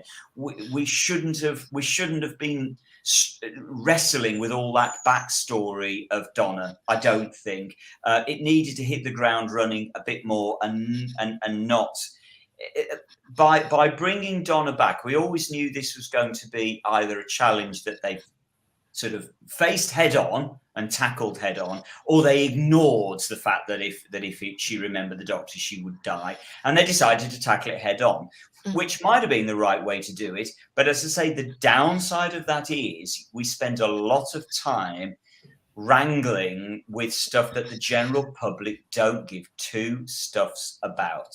They're not interested in. They won't remember it. Fans are the only ones that will remember it.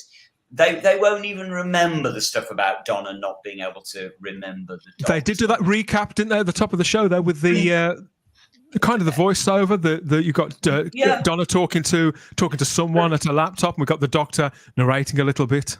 Correct, but it's the kind of thing that I think should have been dealt with in the pre-title sequence. You should have just got it out of the way in the pre-title sequence. Now we get on with the adventure, to allow the story to get so bogged down in something that people simply wouldn't be able to remember. I think was a mistake. Sorry, Lenny didn't like it either. I think it was a mistake because I just think it gives the general public too much opportunity to be sitting there saying, sorry, what is this about? I don't remember this, and so I now feel excluded from this story because I can't remember what's going on. I don't understand it, and so I don't think that is the way to draw the public in. If you look at something like Rose, which was the last relaunch, if you like, you didn't need to know anything at all backstory-wise to just hit the ground running on Rose and enjoy it. It's a tough balance. It's a tougher balancing act this time, though, isn't it, Simon? Because whilst it is kind of half a relaunch, it's also half anniversary special as well for the returning customers, for the people who fell out of love with the show. So they are. It's sort of a damned if you do, damned if you don't, because they have to remind people why they like the show in the first place. Well, that's the whole point. But again, if you go back to something like, I don't know, the Five Doctors, that's got lots and lots of continuity references in for fans, for diehard fans. Isn't it exactly the same though? What do the people? Well, I think the thing is, if you watch the Five Doctors as a non-fan, you can enjoy, as just a member of the public, you can enjoy it for what it is. You don't need to understand, for example, that Susan got left on a future Earth ruled by Daleks. None of that is important. You're just watching for the Daleks, for the Cybermen, for some. And even with the Jamie and Zoe stuff, we get the Doctor does explain. Oh, you it's had so throwaway. That is so throwaway. That's my whole point. Because that is literally dealt with in a few seconds. Nobody's going to get confused by it, but because so much was made out of this Donna not remembering business, and I couldn't even remember. I mean, those words that the Doctor was then spouting at the end, Mexico and what have you, was that in the final Donna episode? I must admit that did confuse me at first. I thought he was having a stroke. If that was a sort of a back reference, but it was clever. It was clever how when I worked out what they were doing, which took a little. I think that could have been deliberate, or maybe I was just slow. I don't know. It was cleverly done, but as I say, it plays for me like fan fiction. The Donna stuff only I'm talking about, not the Beat the Meat stuff. The Donna stuff plays like fan fiction and is exclusive to fans and thus excludes non-fans. And so I think that was a catastrophic mistake. But it was always setting themselves up for a fall by bringing Donna back. If we were talking about referencing a story that no booker watched, like The Timeless Children, or something like that, then I could understand. But millions of people, 9-10 million people, watched the Doctor and Donna specials all that time ago. They sold bucket loads on DVDs. The stuff gets hit up on the iPlayer at a massive, massive rate. I still think it was a gamble that they could make, and I personally don't think that would have pushed anybody away. But let's have a look and see what people have got to say in the live chat. We've got more messages here, including one from Don Ranger Power, who says, I too watched the first Doctor Who special. Respectfully, I thought it was decent for me, but I loved the score more. Murray Gold was back. Sarah, do you think he did a good job in this? Obviously, we were wondering whether he'd still got it after something that happened last week. But here he was again. This is the Murray Gold that we know and love, but more so, I think. Yeah, it was really good. Nothing particularly grabbed me. But I mean, this is only my first watch, but it did. It helped with the pacing, and it didn't feel out of place like that godforsaken drivel it did for Children in Need. But nothing really made me go wow. For me personally, Sarah, there was just too much music. I was just like, please stop, just for a couple of minutes. Just can we have no music? For just a couple of minutes, just a breather, and you just didn't get it. It never let up. I found it exhausting, the music person. There we go. I'd hate to say it. I felt he got it absolutely right. I didn't find it intrusive at all. And I'm neither a Murray Gold fan or a hater, Jack. I can take him or leave him. Do you know what I mean? So I felt that they got it right. And in fact, I felt that he felt freshened up quite a lot, considerably, from when he last worked on the show 5 or 6 years ago. What did you think of the music? I mean, I thought it was very much what I expected from Murray Gold. It was beautifully put. And yeah, to be honest, I didn't think there was too much of it. I think it was a lot better than what we got with the last era with Sagun Akinola, and it was mixed beautifully. And yeah, I felt like it was used in the right way. It wasn't taken away from what was on screen. I suppose, thinking about what Simon said earlier on, nothing has particularly stayed in my memory. When you watch some episodes, Charlotte, and you think, oh, that piece of music stayed in you. I've got nothing that stayed in my head. Is that a good sign or a bad sign? I don't know. It depends. Because I think I saw somebody say in the chat, I think there was little nods in the music. Yeah. Like when there was certain moments that were tied to characters, I felt like, I feel like this theme. I did hear a couple of those. A bit of that, yeah. And to be fair, the thing that stood out most to me in the music was it didn't feel like Murray of old, which is the one main thing I wanted with him being back. I didn't Murray old.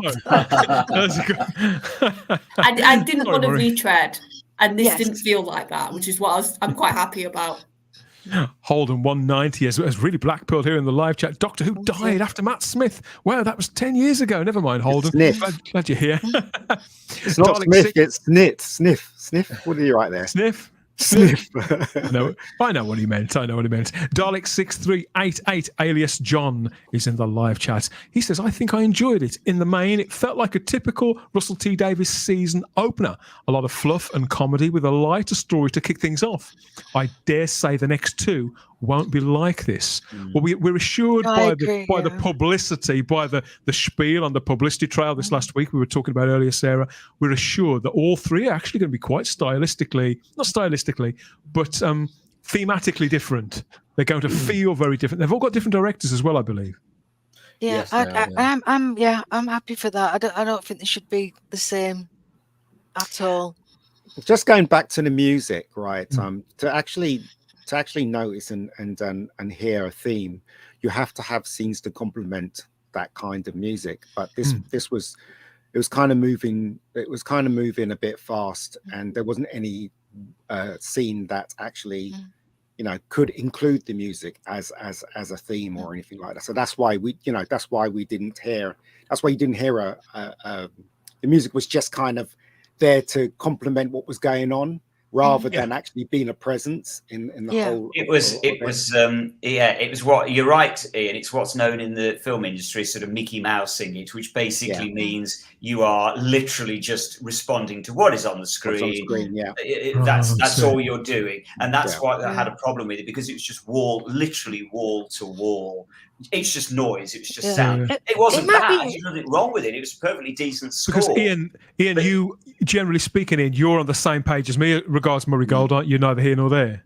Neither here or there. I mean, he's created some nice themes for the Doctor, but I don't think the show gives him a chance to showcase them, because you have to have scenes to showcase the kind of music. I mean, I'll just give you an example. Like if you watch Empire, this is a movie, by the way, Empire Strikes Back, as a scene where all the ships are flying and you hear the Imperial March, and it was just the ships flying and you hear the Imperial March, so it sticks in your mind. But with today's episode of Doctor Who, it was kind of didn't have any room for any kind of like theme or anything like that.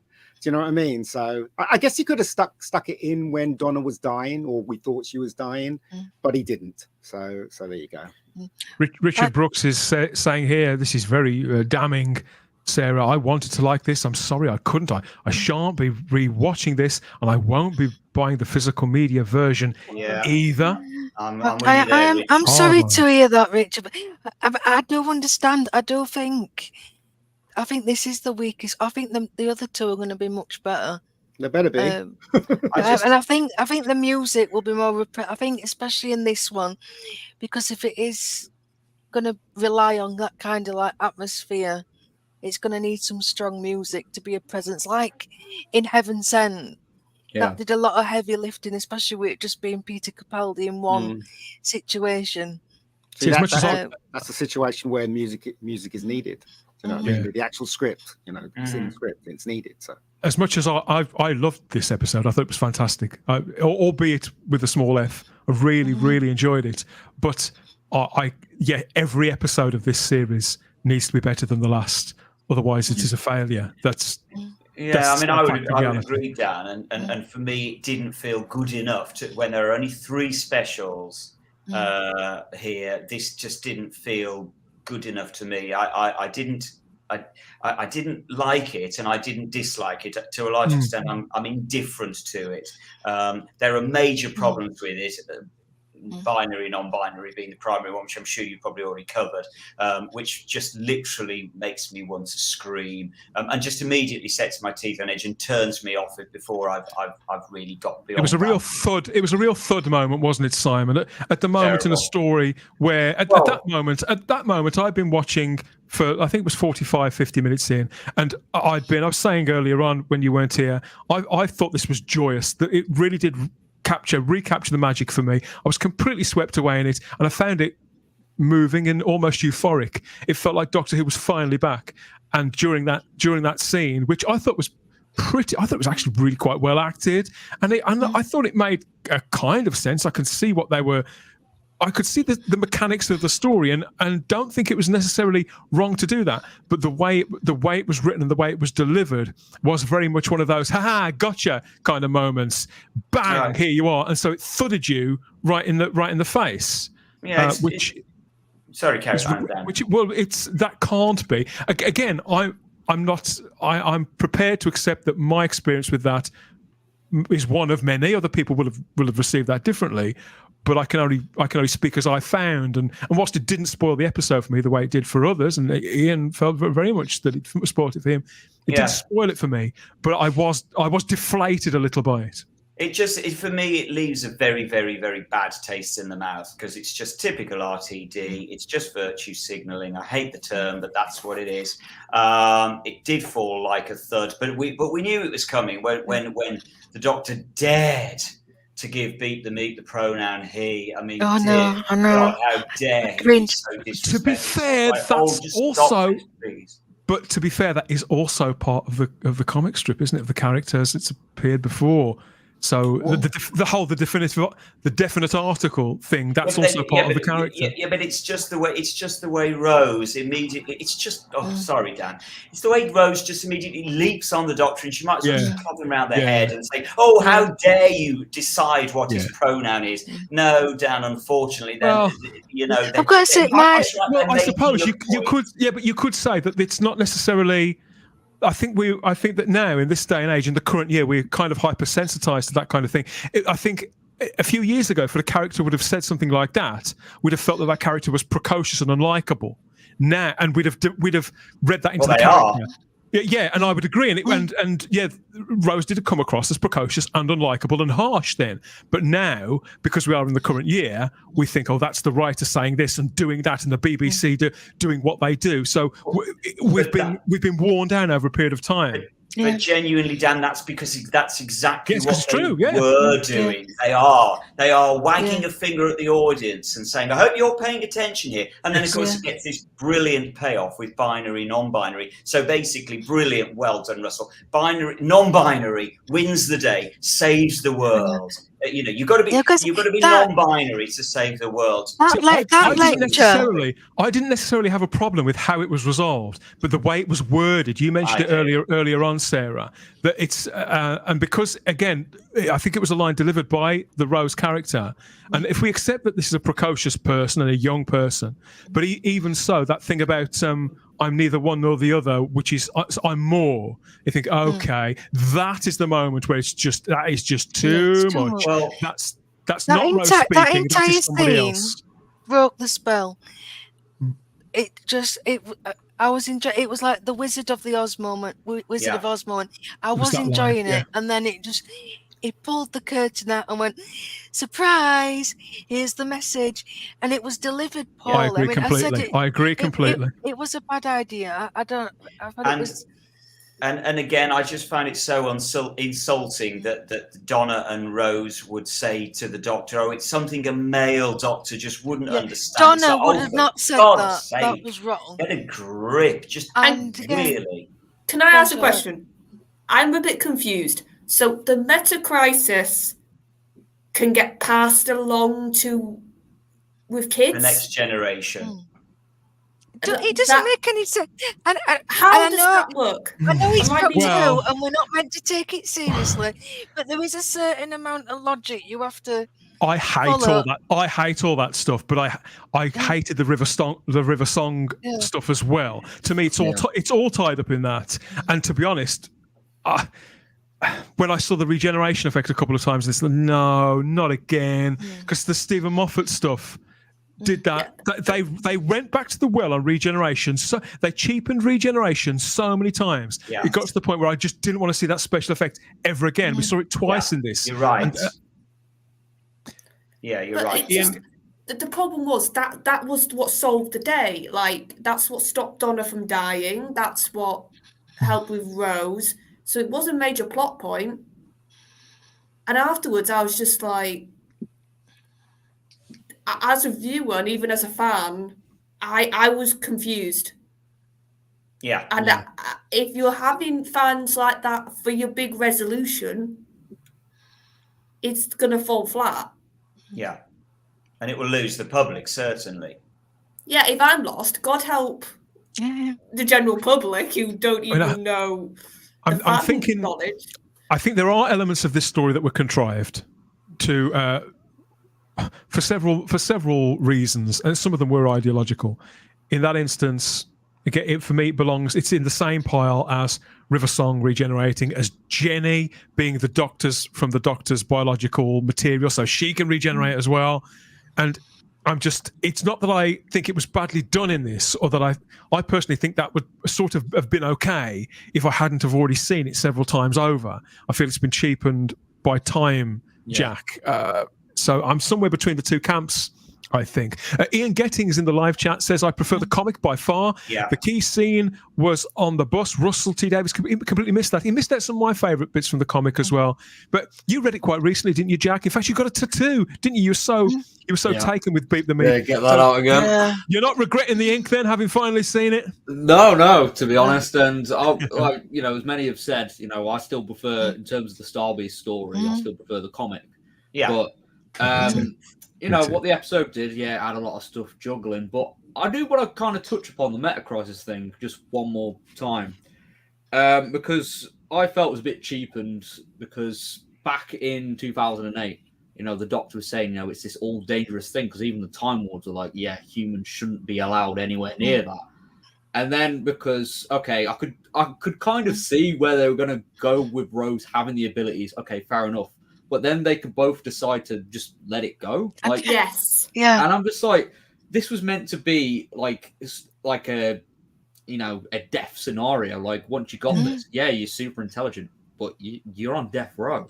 Like, no human should have this power. So I'm hopeful, because in the trailer, the Doctor said, I don't know how I'm going to save your life this time. Maybe it does somehow make its way back or something. I don't know. But I just hope this isn't the last we see of the Metacrisis stuff, because if that is the ending, then that's ruined series 4. That was Battersea Power Station in the beginning, right? Shame. It wasn't I think mistake. so.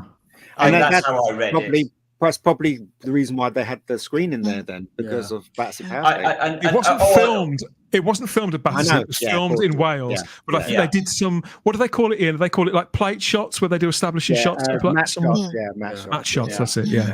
And we now know, of course, what the Ood little doll was that was in that in the press launch. Do you remember we were all saying? Oh, yes. All the cuddly monsters. That was clever. I did like that. Rose and me. Yeah, I thought that was a very, very clever thing to do. Just going back to the comic a second that Jack was just saying about, that to me, the biggest crime of the entire episode was the Meat reveal as being the villain. They completely stuffed that up, I think, because the reveal in the comic, there you go, Dan. Now that's how you do a reveal of Beep being the villain of the piece. But Beep pulled a gun and revealed its teeth. Isn't it the same thing? The problem with it was, for me, was the way it was signposted. It was flagged up sort of 5 or 6, 7 minutes beforehand by that whole fake trial business. It was obvious as soon as they stopped the taxi, the Doctor gets out and puts on the wig. It was obvious immediately that Meep was going to be in the comic, though, Simon, what we have signposting it are the thought bubbles. We know that Beep is a villain quite early in the story, long before Beep pulls the gun, don't we? Because we get that, you human scum will suffer for this indignity. We get in the little thought bubbles from quite. We do, but that again, it's a different way of revealing it. Whereas that whole scene, the courtroom scene, was just a complete waste of time. It was just signposting what we were about to find out. In the comic, the difference in the comic is that we as the reader know that the Meep is a baddie, but the characters don't. Whereas that protracted courtroom scene is just a very, very long-winded way of saying this is the villain of the piece, and it was obvious immediately. No, so I agree with you, Simon. There was I did like the scene, but there was a little bit of. He just kind of went. He didn't try and even deny it. He just went, exactly. You got me, raw. No, that would have made more sense. What would have been clever? what would have been clever is if they'd had that big courtroom scene that was obviously setting the Meep up to be the villain, and actually the Meep had got away with it and had convinced them that no, he really was the goodie, and then further down the episode, he pulled the rug from under them. That would have been Rose or something. That would I think that would have been screen time better spent than the stuff that we got in the last 10 minutes. I agree. And I'm not as offended by it as a great many people here, it seems, but I certainly think that time would have been better spent in the meat of the story there. Well, I agree, Dan. And the way I look at it, just going back very briefly to this whole binary, non-binary, the whole agenda thing that was being pushed, the way I look at it is this. Did it add anything whatsoever to the story? No. It did provide a convenient resolution that I'm sure Russell was rubbing his hands together with glee and smugness about how brilliant he'd been. But did it add anything to the story that makes you go, oh my God, that's clever? No, it didn't. And so as a result, what I'm saying is take that all away. Just give us what we should have had, which is just a rollicking good adventure. And at the heart of this episode, there is a rollicking good adventure. So you strip away all the agenda. And actually, I think it would have been a rollicking good episode. It's a strong story. I mean, we had a comment earlier on in the live chat, Simon, who said that, we're talking about the themes of the story, and the theme of the story being that not to judge on appearances and things like that. Yeah, it was obvious. And whilst that does line up with the T issues plot, the ideology, you're quite right. It the T stuff didn't need to be there. You could have explained and demonstrated that just as easily with the things you'd already got within the story that you're actually adapting. So whilst I don't think it's a perversion, one could argue it's an exploitation of a story to bring in, to line it up, and to get ideology past people in consumable way. I want to quickly nod all the people in the live chat, Simon, who are thrilled to see you. We've had so many hi Simons and all that kind of thing. Get out of here. We've also had this from Heretic Osick, who says, wait, no nerdrotic to trigger Mr. TARDIS. Yeah, Mr. TARDIS. Mr. TARDIS is very happy with us at the moment, as if I could give a shiny shite, Mr. TARDIS. It means nothing to me, my friend. I hope you enjoyed the special tonight, but please don't tell me who I can and cannot speak to, either on this show or off this show. And thanks for the comment, Heretic. That's been fantastic to have you in the live chat here. Happy birthday, Simon, says Matthew Pounder. To Simon. Yeah, to Simon. Yep. He'll say thank you. Yeah, Lenny's gone to bed. I'm sorry, folks. Lenny's left the building. Oh, no, Lenny. Can we? Yes. That's all right. We'll do this first. It's all right. Do the comment first, Dan. It's all right. No, you carry on. Can we talk about how overpowered the sonic screwdriver is? Oh, wow. Yeah. I want one of those. Well, let's have a quick look at it, because obviously these sold by the crate load, didn't they, Sarah? And you're even quicker. Oh, have you got it here? Well, this is it. We finally got to see the new Sonic in action. Jack, I think you got two of these, haven't you, Jack?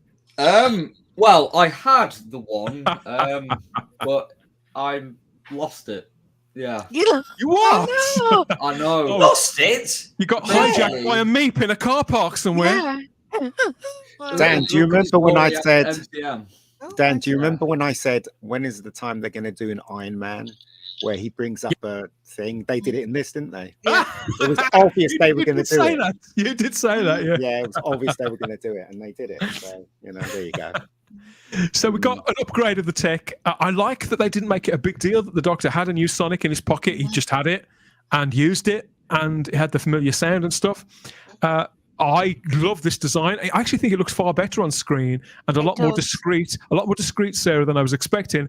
But you obviously feel you've got mixed thoughts. Yeah, well, I'm just concerned that it's going to be able to do everything, and I don't want the writers to rely on it, because we've been down that road before. As it stood, it was okay, and I thought the shields that he made. Which we are going very Marvel though, because that's kind of like a Doctor Strange kind of Green Lantern thing, making like a solid object and shield.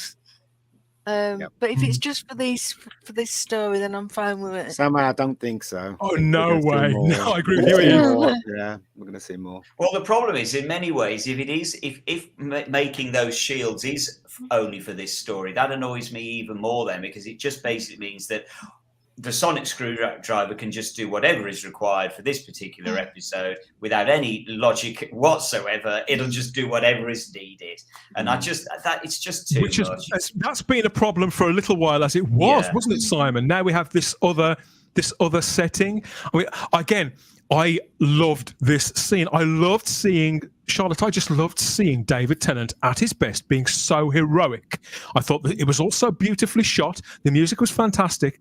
And this was the Doctor. This is my childhood hero, who I haven't seen on screen for 6.5 years, being the hero, demonstrating technology, thinking their way out of a problem, and saving his friends. So I was swept up in that, and I thought that visually it was brilliant. But I agree with that was in the back of my mind. I thought, oh, should he really be doing this? What does this mean for the future? Well, yeah, I think it's very much a wait and see, isn't it? We've seen what he can do in this special, and I'm going to be honest. I just love the fact that he didn't talk loads and he just did it. He was just like, right, danger's here. I'm going to do it. Yeah. I'm going to just go out, do my little Sonic thing. And it was very quick and it was very actiony. And I like this special. Sorry. Yeah, go ahead. Sorry, go ahead. Bits of this special, I think, were very on purpose. Here's your action again. Here's your heroic figure again. Here's the Doctor being a protector again. And do you know what? Right. Quite a bit of that. Do you think it was reassuring? Just before we move on, Ian, do you think it was, Charlotte, do you think that was them trying to reassure and bring people back? Or was it for the people coming to the show new on Disney Plus who maybe haven't seen the show ever, or only seen a couple of episodes of it with somebody else who's playing it, to show people that actually, you know, this show that is a little unusual and kooky does have a recognizable hero and a kind of a romanticized figure at the heart of it? Or was it somewhere in between? I think it's a bit of A, a bit of B, honestly, because like the Doctor in here had to be very quick when it came to the unit situation with Donna's family. He didn't have the time to sort of He had to just get on with it. And to see the Doctor back in that state, I think was reassuring for fans. But like you said, for the new fans, it's a really good showing of a first look at this character. If this is their first look, it's like you said, it shows he's a man of business. He can do what when he can take care of it, or he can give them their best chance, the best odds, increase their odds. Ian, what would you say about it? I was going to say that I think they've been watching our show because they did two things that we mentioned. One was the Iron Man thing, and two, remember I was complaining about the Doctor's surrounded by villains and he starts talking and nobody takes a pot shot at him. But today they smacked him in the head while he was in. Listening to our show. There were several surprises in this that I didn't see coming, and that was one of them. You're right. Why did we say they were going to do that? Ian, I can't remember that. No, I said it 100 times. But what I'm saying is that if Jaffa Cakes appears in this show, you know they've been watching something. Hugh Grant. They're the two things. Or Hugh Grant. with Matt Smith with affairs, then we definitely know. Absolutely. Hugh Grant, the Hugh Grant counter at present, it is a no-show. It's a no-show. Everybody, obviously, that could change at some point in the future. I thought the scenes of Donna getting her memory back was silly, says JFO watching on YouTube. The Doctor could have just told Donna on the other side of the glass which buttons to press without having to give her memories back. Yeah, good point. I suppose he could have done, but then again, wasn't time very, very short though, and there was a lot of switches that do a lot of shit. I think in many ways, for me, the problem with that scene was that I didn't understand, and again, God help the general public, I didn't understand why the Doctor was saying the only way we're through. The only way I can now save the situation is by killing you, and I'm sitting there thinking, why? I don't get why have you now got to give? I didn't realize, hadn't worked out. Okay, right, okay. You make the Doctor, you make Donna into a Time Lord again. She'll know what to do, and so that I didn't get that. And I say the general public aren't going to either, and so it felt gratuitous again. It felt just unnecessary. It feels half baked. The script feels like it needs a couple more passes by a script editor to actually pull it into shape. It seems to have Russell T Davies sort of smugness all over it without somebody saying, sorry, Russell, this doesn't actually make sense. We need somebody to pull it back into shape. Yeah. And then also, you might have a decent script.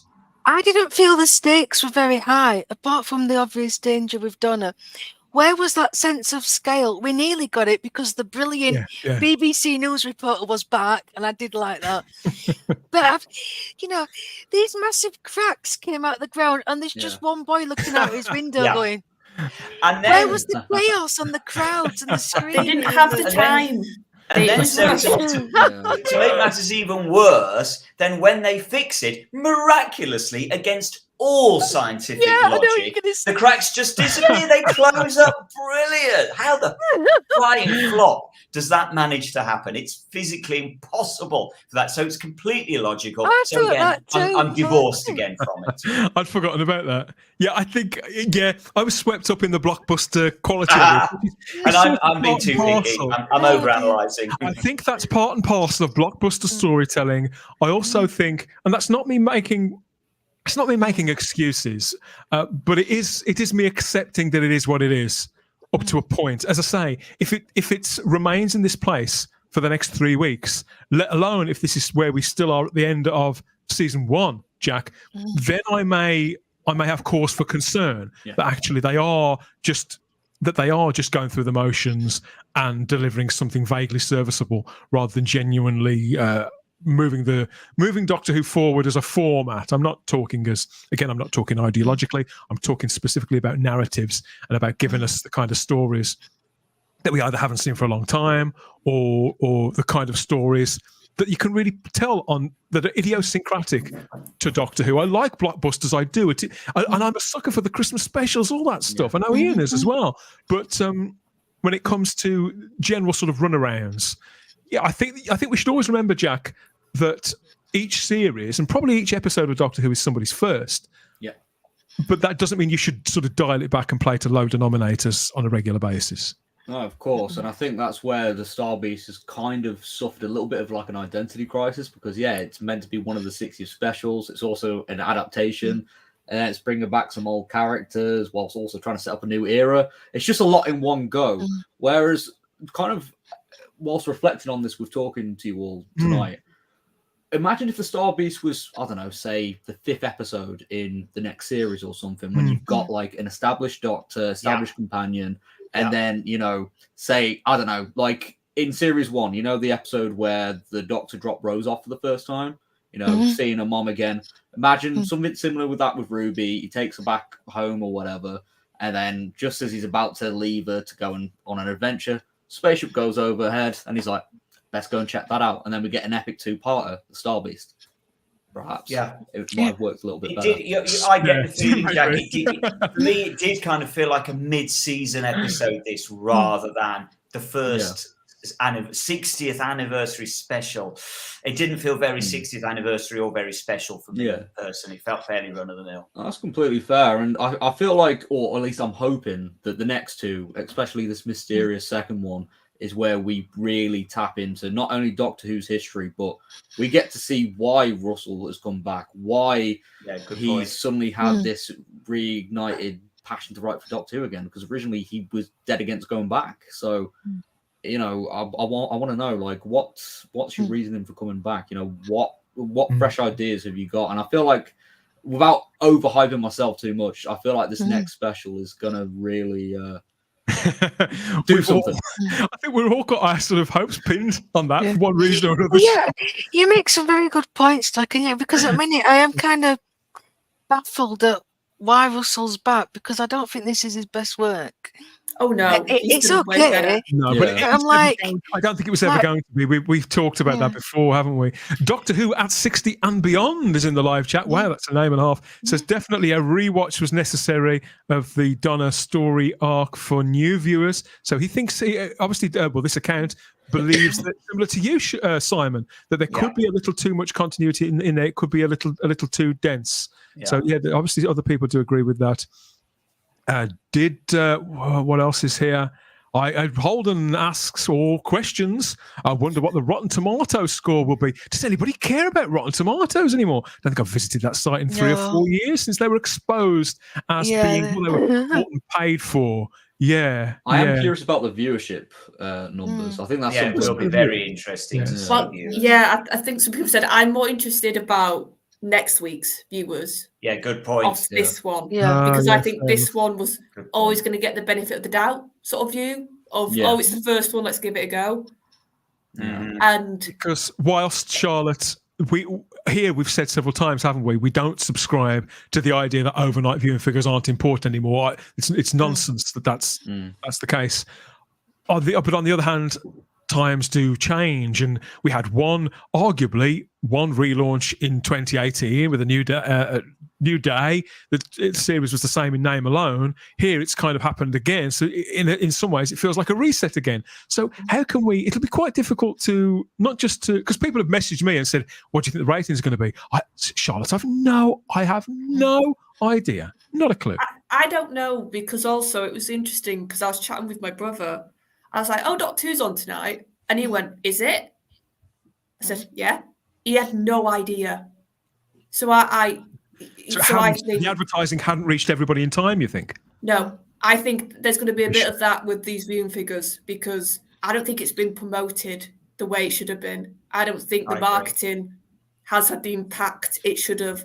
I think they've been very laissez-faire with the sort of, we'll do a bit of this marketing, then we'll disappear, then we'll do a bit more. Putting out a couple of cryptic things of a blue box and a diamond, and it should have been a more complete campaign. And the fact that, like I said, I had to tell my brother it was on tonight. This should have been on buses and in bus shelters and on billboards. And I think about it, Sarah, I haven't seen a single one. No, nothing. It's very bizarre. And again, we know that this is part of the 60th anniversary special, but I wonder if the general public do. Has it all been lost in what happened on Thursday? Because yes, there was a few things like Russell and David going on the one show, but who watches the one show? I'm sorry. Sarah, because on the posters we've had, Sarah, there's two versions of the logo that we've had for a little while now. That new diamond logo, and one of them is the diamond logo. We've had it up on this stream several times. Each show that we've done, the diamond logo with a bar at the bottom saying 60 years, also picked out in diamond. And there's another one which is just the diamond logo. But for the promotion of this, they haven't used the 60 years one at all. For any of these three specials, they've only used the pure diamond. So it's as if they dialed back on the 60 years factor, Jack, which I felt was odd. Originally, I thought maybe it was just for the American market, who are going to care less about that stuff than we are, because it was big for a while there, and it hasn't been for quite a long time. So to them, they're not really going to care, and I don't blame them for that. Yeah. But in Britain, it's a different question. They haven't been consistent, have they? The ladies are quite right. Yeah, certainly. And again, with a lot of talk on the 60th across the official channels, it was only, was it late September when the first big trailer dropped, and then we just suddenly started getting, radio shows and the odd documentary here and there. But compared to the 50th, I know the show was in completely different circumstances back then, in terms of how popularity it was viewed and stuff and popularity. But I just hope that whilst we haven't had the best marketing, certainly a step up from what we had in the previous era, don't get me wrong. But I mean, that goes without saying. Country Mile. David says it was fantastic and people just need to have fun with it. Yeah. We should all chill out a bit, and we are going deep dive, but then again, that's what these shows are for, David. I hope you're enjoying it anyway, hearing us chew through it all. John Smith, he blames Kathleen Kennedy, but we all blame Kathleen Kennedy for everything. Not a fan of She's under my Kathleen's bed. myself, but that could be a reach. Could be a reach. Holden says he agrees with you, Jack. The 50th anniversary was far superior. But again, when we it came are where we back are. in 2005, you couldn't walk down a street without seeing that poster of Chris Eccleston, Billy Piper, because I didn't know anything about Doctor Who until I saw that BBC Breakfast interview, which I don't know if it was on the day or the day before, but it was on bus shelters, it was on buses, it was on the billboard, it was just everywhere. You could, as a member of the public, you couldn't go, whether it was your thing or not. It was, there's a new show starting at 7:00 on BBC One, and that's the feel it should have had. And the other thing that I do feel is that it should have, it needed to be the kind of story that got the general public talking, saying, wow, did you see Doctor Who? It was amazing. Have you? And so people that hadn't realised it was coming back would go and watch it on iPlayer. But this just wasn't strong enough for me. That's going to make people go and say, wow, you missed a cracking episode with Doctor Who. And part of that, unfortunately, also goes along then with the Donna Noble storyline that would have just lost people. So I think when you think that they had so long to put these three specials together, what did they get? About a year or something. It's ridiculous amounts of time, and this was the best we could come up with. I'm not saying it was bad by any means, but was this really the best we could do? You just think it was a little better than mediocre?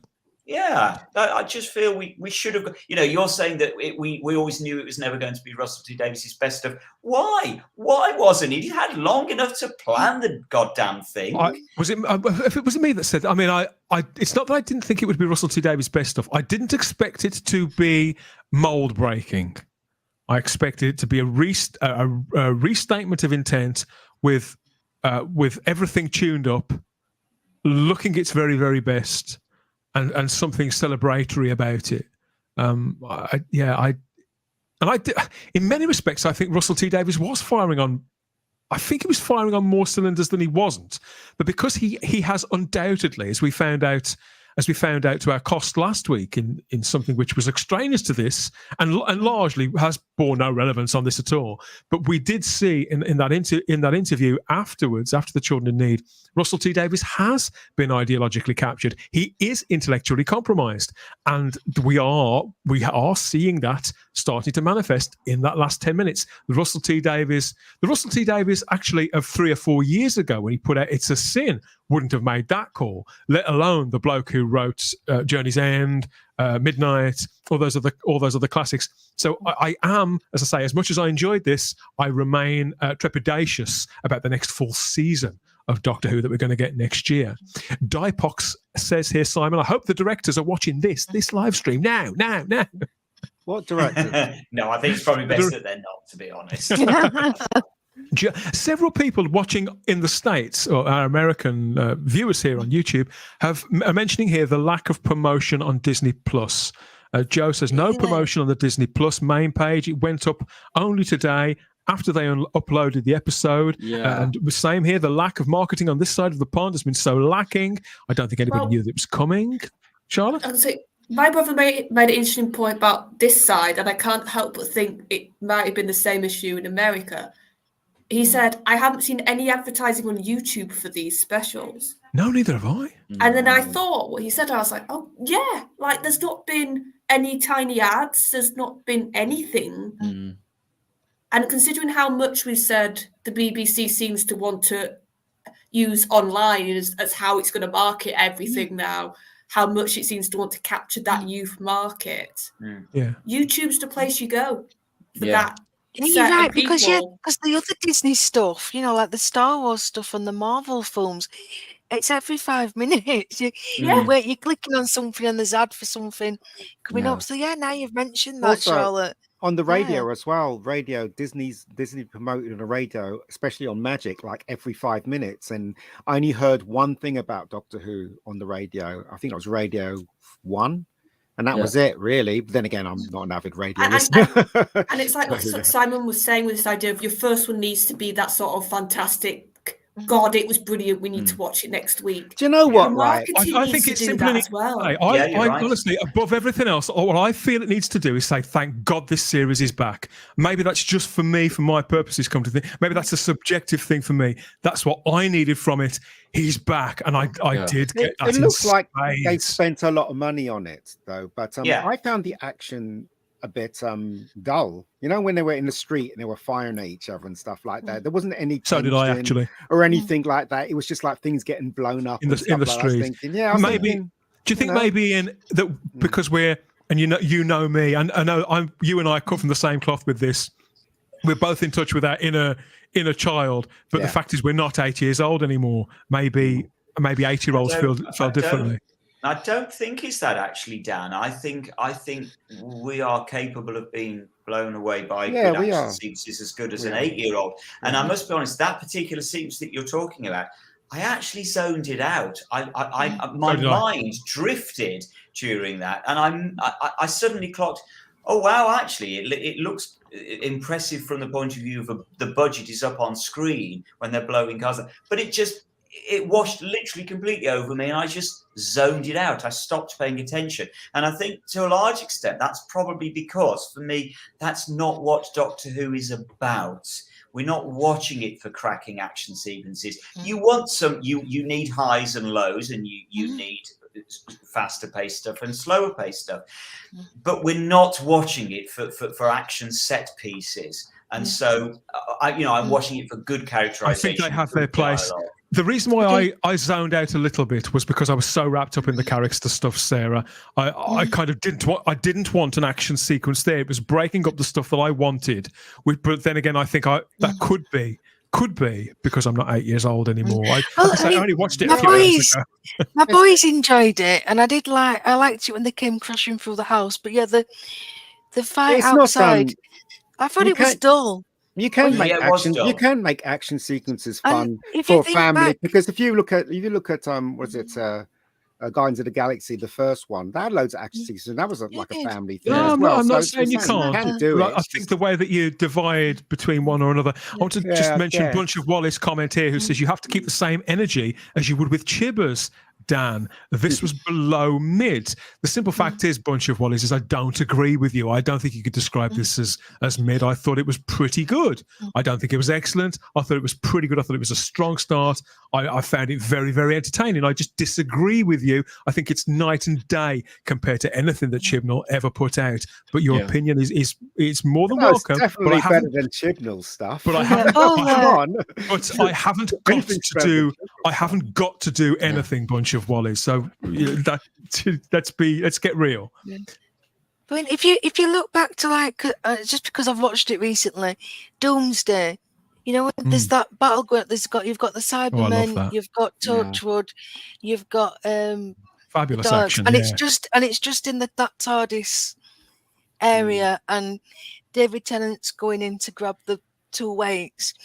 There's so much going off in that, and some lovely shots of just focusing on the Cyberman's head as it falls down. Sometimes the story needs to breathe as well, and I don't, something like this was just made so far. It's like a hamburger, basically, and then you leave the place, leave the joint. Do you know what I mean? So I don't know. Sorry, go ahead. Yeah, I think though, compared that scene you were talking about, Sarah, you've got completely two different designs of alien and creature that are sort of polar opposites in so many ways. Whereas here, it just looked like a mass of soldiers shooting at each other. Well, it was. There was nothing. There was no discerning feature, and yes, I know it was because the unit soldiers had been compromised, but there should have been something else, visual cues to know that that's that one, that's that side, that's that that's side. what I'm saying. I think because they like, I like the fact that unit actually had a bit of a presence again. That was nice to see, but the problem was it was very usual military fare uniform they were all wearing. It was just, here's some shoot, and it wasn't anything to keep your interest, basically, honestly, in that scene. I think that's probably why a lot of people got bored. Why did I that? guess. But also, Can I ask a Charlotte, question? Why did that weren't- girl in the wheelchair? Why didn't she tell Unit that the doctor was here and he could help us? Why was the doctor sneaking around, and why did she allow him to sneak around? I was confused. Maybe I missed something. Did I miss something? Well, that was unfortunately, Ian, yet again, that was to do with Donna. He didn't want to be seen out. I and see. pulling Okay. Donna's. And again, that's why I'm saying there was just too much of that because you just left confused. You don't understand what's going on. And that was dumb as well, because I'm sorry, she knows who the doctor is, she's read his file, but she didn't actually know the doctor. And if you're thinking as a military person, you'd be like, no, doctor, you're helping us. Never mind this one person. This is an emergency situation. You come in with me. I felt that the scenes, I've never seen Ruth Maiden in anything before. I've never even heard of Big Finish stuff. I wasn't sure whether I was going to take to this character or not, and I thought she was pretty damn good. I really liked her. I thought the chemistry with a dynamic, I should say, between her and the Doctor was pretty good. These moments, for example, Osgood as a character has always got on my tits. I've got to be honest. I've always felt it was just too much. Nothing against Ingrid Oliver. Again, she seems, like the disclaimer, she seems a nice person. She's been on the show several times. You know, she did what it said on the page. It's fine. But the character always felt a little bit like a one-note joke that had hung around 5 episodes too late. Wasn't a real character. This is Shirley Bingham, this character, Unit's current scientific advisor. This actually does feel like a fairly rounded character already, considering that we only spent about 6 scenes with her. But this is what I mean about Russell T Davies' ability to build pretty good characters very, very quickly. Really? I thought she was really flat. I don't understand. Yeah, I thought she was. There's nothing rounded about her at all. I mean, she's got rockets on her wheelchair. She knows Q later on. I'm thinking more of the scenes where she was talking to the Doctor, though. I know, but that's just flat. It was just talking to the. There was no character building or anything. Oh, I disagree. I felt bad for the character because she had a good introduction and then she was forgotten about for the rest of the episode. Otherwise, she would have been rounded. Why didn't there should have been some scenes with her trying to figure out what was going on with the unit soldiers, and so they just left her to just wander around the steelworks. She could at least have been captured or something. And the other problem I have with this, to sort of, for fear of mentioning the elephants of the room, is the wheelchair. I have this real problem now. Ever since Russell pulled the stunt that he's pulled over wheelchairs, suddenly I'm looking at wheelchairs in a completely different light, and I'm thinking, okay, so what you're saying, Russell, is it's okay to say one thing, it's not okay to say another thing. I feel I've arrived at the Church of Russell T Davies, and I'm worshipping at the altar, and I'm just standing there saying, tell me what to think, Russell. Tell me what is good and what is bad. And so we're saying it's okay, in effect, to make fun of people in wheelchairs having rockets in their wheelchairs. This is okay, is it? I don't know. Do you think that I'm not saying it isn't. I'm saying. Do you think that some people will have received? Sorry, do you think some people will have? Do you think some people will have received it that way? That he was making fun of people. I don't know. This is the problem, because Russell himself has made a point out of wheelchairs. Suddenly, I'm looking at them in a way that I wasn't before, and he's to blame for that. And I didn't, but I'm not surprised with hindsight that I can see why somebody would. Yeah. Well, and the other thing then, and this is all down to Russell. Well done, Russell. You pulled a blinder here by what you've done over Davros, because then I'm left looking at, okay, beep the meep. We're saying that if you're a cute, cuddly person, you're a good-looking person, you're good. But then the minute you turn into an ugly person with sharp teeth, you're bad. Well, look, there are people out there whose teeth aren't brilliant. So are we now saying, Russell? Yeah. Do you see where I'm going with this? Yeah, of course. Saying what you said, right. It makes me question everything. You can know. What I'm saying is Russell cannot say what he said about Davros, but then say it's okay to say that people with point-sharp teeth are ugly and are mean and are villainous. You can't do it, Russell. No, you're absolutely right. It is an extension of a. It's uncomfortable now. It's uncomfortable. Similar He's point. made such an elephant in the room out of this. Bunch of Wallace says some random woman in a wheelchair as leader of an army is laughable. She's not the leader of an army, Bunch of Wallace. She's a unit scientific advisor. So she's a senior officer, and she's got some sort of clout and seniority, but she's not the leader of an army. I think that's a little harsh. Yeah, but I think the truth of it is, again, that's down to the writing, because I can see why a bunch of Wallies would come to that conclusion, because it's a bit fudged. She comes across as a military leader rather than as a scientific advisor. So again, I think it's possibly the writing. I can understand why the misunderstanding might be. Maybe. I just look back to when the Doctor was the scientific advisor. He'd do exactly the same thing. Well, yeah. Malcolm Taylor didn't do that in Planet of the Dead, but the Doctor did. Yeah. And I think Osgood did as well. Jack, I understand. Maybe she just didn't get enough to do, Dan. Maybe Sarah's right. They threw the character away, and she didn't get enough to do. Perhaps. Could be. I understand, Jack, that's you done. The excitement. Sadly. He's spent. He's out. He's done. But you were there. You were there for the screening the other day. Yeah. How was that? Before you go, how was that as an experience? Well, it was my first time ever doing anything like that, and just to be in the room with fans who were, there was a lot of positive energy, and it was just nice to just be around people with the same interests, and it was just nice, walking away from that and just feeling good, and it's just something. Well done, mate. Yeah, I've seen some of the pictures that you've shared. Yeah. Well, yeah, you've been there, done it. You got the T-shirt. If it doesn't happen again, it doesn't. If it does, you got the memories, haven't you, mate? Well done. Exactly. And that's the main thing. And whilst my opinions changed slightly on the second rewatch, I still enjoyed the episode, and I'm excited to see what happens next. Fabulous stuff. Well, thanks for joining us. I hope you'll come back on next week at some point. We've got a couple more live streams next week, and the door is always open to you, mate. Thanks for coming and bringing your takes and your memories and giving us your time too. Where can people find you if they want to hear more from you, Jack?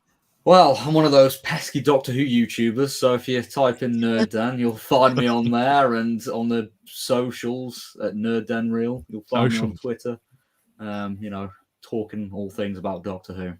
Magic, absolute magic. Thanks again, Jack. Hope to speak to you again in a few days' time. But happy 60th anniversary at long last, mate. And happy 60th anniversary to you all. And see you soon, Jack. Enjoy the rest of the show. Bye-bye. Night, mate. Night. Bye. Joe Rigel here says it's a controversial opinion, but I don't think Rachel Talalay is that good a director. I didn't like the look of her Moffat episodes too. That is a minority view, but I agree, Joe. I liked the Moffat stuff. I think she's overrated. I didn't think she was at her best in this one. There was no really defining. It's like Ian said, the action scenes that I felt were let down. Everything else, the stuff around the steel mill or whatever it was, I thought that was great, really atmospheric, and I loved how the Doctor, how she made the Doctor look out so heroic. But Ian's right about that action. Yeah. She did a very good job of the TARDIS. Shall we talk about that? We haven't talked about the TARDIS, have we? That was, I suppose you could say that was what it was.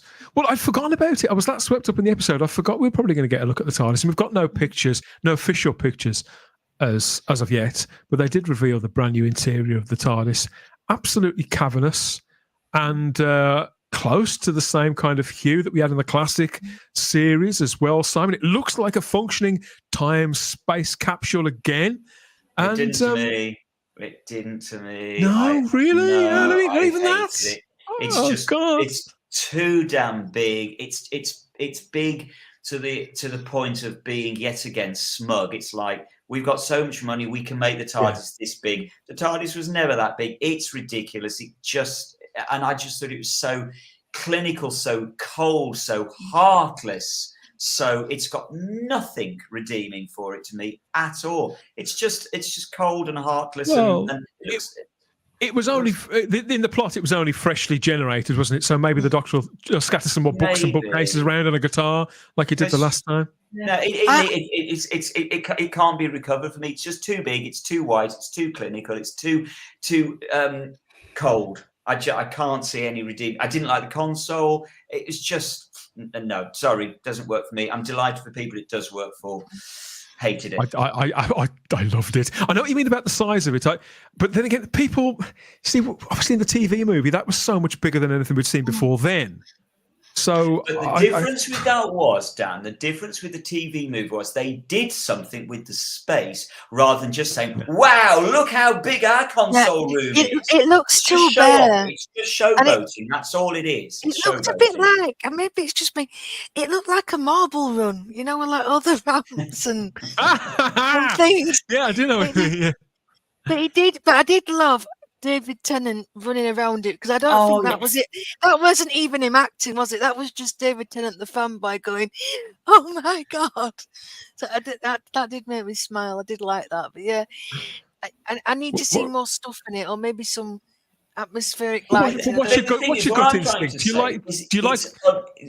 Well, just really sorry to finish this very quickly. It's uninteresting. That's what I'm trying to say. The McGann TARDIS in the movie is interesting. There's lots to look at. There's loads of interest in it. This is just a big white box. That's all it is. It's not interesting. Sorry. I know that in the next season, for example, we're going to get a jukebox in the TARDIS. So maybe there'll be other bits and bobs as well. It needs far more than that. To me, personally, it's just. No, I agree. I never liked when Matt Smith got the new TARDIS in the Snowman episode, wasn't it? Snowman Christmas special. Yes. I felt that was too sparse as well. And when Capaldi got it, he added bookcases, added a lot to it, because I felt that was not necessarily too big, but certainly too clinical as well. It didn't feel like it was lived in the way that the Russell I prefer it to what's come before, because that was just a complete mess. It was a disaster in every way. I can't say I love this. I think it's got potential, but I do agree with Simon about the cold and clinical. See, Sarah, comparing this production to anything that was put on screen by Chris Chibnall and Jodie Whittaker, it's next to pointless, because everything about that production was absolute shit from top to toe. And so I feel that it's so much so that it's almost cruel to compare something like this to that. I feel we can compare it to what Moffat was doing and what Russell did the first time, but it's like like kicking a dog when it's down to compare it to anything that Chris Chibnall put on screen.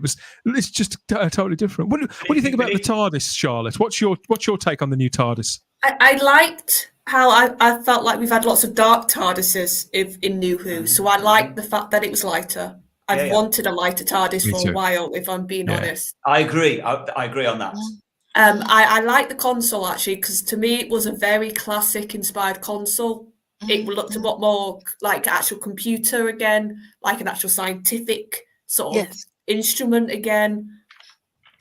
It is very big. There's no getting away from that. Literally, they could run around and do 20 laps and that'd be fine. The only thing my bigger thing is, because we know now, because it showed off the mood lighting. That's the best word I can describe it. That was a rumor we had last year, wasn't it? And the only which I'm just that could work brilliantly, because in Russell's first run he would do that. He would make it go darker and he would play around with the lighting in that first TARDIS. No, was it Boomtown? Was it Boomtown where they took the lights right the way down? Yeah, it was when he went to Parallel Universe, Mickey. Oh yeah, Mickey 2.0. Yes. And that worked well. So if they do that, good. But if it's too garish, I feel like that could be off-putting. So I think that's going to be a wait and see how they do the lighting. Because literally at one point when it was purple, I couldn't help but think disco ball. So it felt like inside of a disco ball. We'll have to see what they do with that. But I'm going to have to go. It was toilet duck purple, wasn't it? Thanks for your company again, Charlotte. Hope to see you on Thursday for the next Type 40 live show. But go and have a rewatch and let us know what you think when you come back. Great to see you. See you next week. Bye-bye. Bye-bye. Yeah, it did. John Yulden agrees with you. Disco lights to me, and again, it just felt showboating. All the flashy lights. It felt like, wow, look what we can do now. It felt a bit show-offy, really. John Yulden agrees with you, Simon, in the live chat. He says, like the episode itself, flashy style over substance. That's but it, retro John. doc Gary Akers does remind us that it has a coffee machine. I thought that was a nice touch. It was what they should have done there, though, Dan? They should have said. They should have said it has a food machine. Then I might have given it a thumbs up. Been down for I that. like that, and I know it was a bit contrived, but it made me think of, you know, Christmas Invasion, when Mickey drops the flask of tea on the floor, and that saves the day. Yeah. And now we've got this where she Yeah. knocks the coffee cup over and all hell I'd forgotten breaks that, but now you've said it. We've got forgot Callum TC in the live chat. TC stands for Top Cat, Ian. Doesn't it? Oh, good. Yeah, I don't it is know. in my world. Top Cats in the live chat. Whilst I'm a massive fan of Russell T Davies episodes in the past, I feel this episode shows Russell has lost his way, and it doesn't make me excited for future episodes that he's going to write. We do know that there are co-writers? No, we don't. Additional writers on the next season of Doctor Who. They've just been very careful about letting us know who they are. So Russell's not writing all of them. I'm a Russell T Davies fan, and I think that's good news. But we don't know who they're going to be yet. We think we've got a couple of names, but I've forgotten them already. So I was that unimpressed by them. Not a good sign. Not a good sign at all. Jack Thursby's a fan of the secondary console room. You're not going to get any argument from Simon. Well, also, was I going to say? Also, in the episode, Jack. You know, Donna's house got destroyed. At the end of the all chair, they've forgotten that their house is destroyed. Where are they going to go They're happy to be alive. Where are they going to go? Well, no, it's probably magically rebuilt itself, like the ground suddenly. Yeah, probably miraculously. Matthew Burrows. Matthew Burrows, you're happy. He's happy with the new TARDIS. Well Matthew, done, delighted to see you happy with something, mate. I'm only taking the piss just a little bit. I'm happy to have your comments in the live chat. Thanks for spending time with trying us. to squeeze everything in, because when they opened the door, suddenly there was a new TARDIS. Then I mean, kind of felt a bit rushed. Actually, all of it felt a bit rushed, actually. But you know, there you go. Yeah, I did like the it. TARDIS ramshackle, says Holden 190. So again, results are obviously going to vary on this because the TARDIS is so idiosyncratic. Vanessa's in the live chat too. Vanessa, I want to say hello and thank you to Vanessa. She's a moderator in the channel, and so is Lord Thoth as well, who's been in the live chat throughout the show. Thank you to you both for all the time you've spent on the channel. The only TARDIS I've ever disliked was the last one. The first Tenant TARDIS was on the edge. I have my faves. The rest are okay. Yeah, it's not a make or break thing for me with the TARDIS. There's some I like better than others. I never liked the original one from Series 1. It really grew on me. I never hated it, but when they revealed it, I felt really deflated. I thought, oh, is that really it? But over time, I really grew to love it. I think the more I enjoyed the show, it's the same with the title sequence. I didn't like that particular. I didn't like it, but I didn't dislike it. But because the quality of the show, and the event and the energy surrounding it, and the whole culture surrounding it, kind of expanded, and everybody got on board with it. I associated it with a good time and with success. And I grew to love it as a constituent part of what had been successful, Sarah. I think that's what it was. Ada McGee's in love with it. I've never really been for the classic style TARDIS, at least in regards to making new ones, but I think it was the perfect way to do it.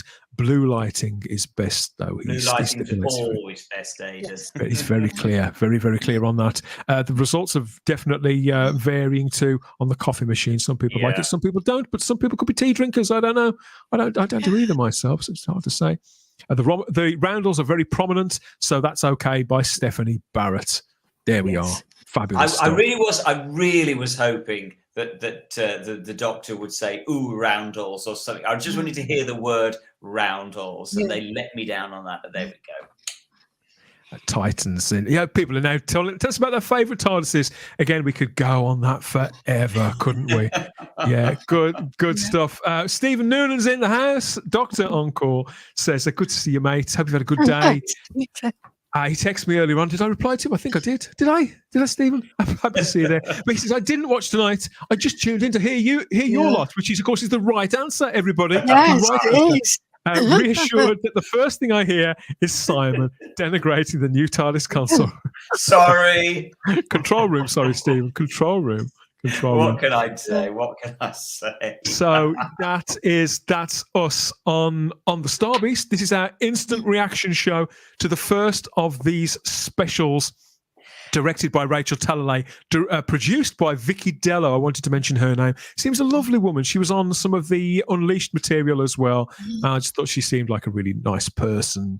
And I just want this to be a success. I want this team to work, and I want to acknowledge the people who have who've made it happen. That's the crux of it. It's all sorted. We will be returning to the Star Beast for our full review on the Type 40 podcast, but Type 40 live coverage continues to our usual Thursday evening live streams. Then again next Saturday for another instant reaction. The event series continues with the second of the 3 hour-long specials, of course, and we'll be right back at you to rabbit on about that as well. I think thank you for the comments, everybody. It's been fabulous to read, to take the pulse of the fandom, and to see what your gut instinct is about it. But what we want to know in the comments section is, are you going to be rewatching it? Whether you liked it or not, wherever you sat on it, will you be going back to it, giving it a second day in court? Because there are things, I think depending on how you look at the entertainment, there was a lot in the dialogue. And whilst I believe it was mostly very well paced, and I got most of it, I think I want to be clear, and this is where I get angry with myself, because this is where current year is affecting me. I feel as a fan, as well as a content creator who talks about this stuff publicly, that I need to be clear about what Russell T Davies is actually saying and how he's saying it, and because I know how I think I've received it, Sarah. I know how it made me feel, but I want to try and hone in on what his intentions. Did he intend me to feel precisely that way? There's going to be lots of grey areas with that. I maintain Russell T Davies. I don't think he's a bad person. I certainly don't think he's a bad writer. I think he's a fantastic writer. But I'm aware that he's come back to the show with a head of steam as well as a head full of ideas, and that what we're going to get in what's to come going forward isn't going to be a retread in positive or negative on what has come before. Yeah, and that does scare me a little. Yeah, and I see what you mean, but does it really matter what they are as a person? I mean, Chris Chibnall's a nice person. No, I'm not saying it does. I particularly want him to do Doctor Who. There's a lot of people in the live chat are very, very angry with him tonight, and we saw they were last week as well. And I think I can see why. There's only so many times. Well, there's only so many times you can say they had the best of intentions. This is a 61-year-old man. It's not a 22, not a 32-year-old. I'm going to watch it again in case I missed anything, or whether I was just, that hypersensitive to stuff. Have I taken it the wrong way? I don't think I have, judging by... No, I don't think you have. No, I don't think you have.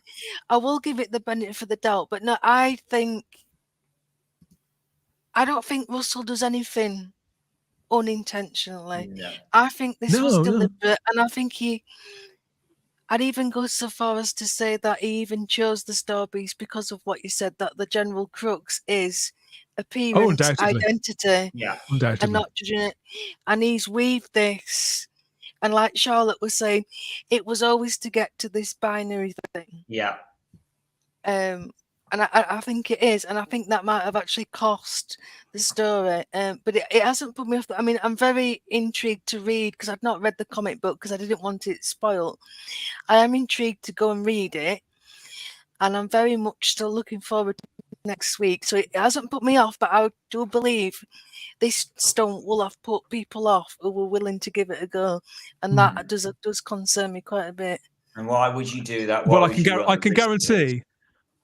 can guarantee there'll be some commentators who will probably do 2.5 hour, 3, 4 hour live stream about this episode and only talk about those component parts of it, which is still, it's up to them. But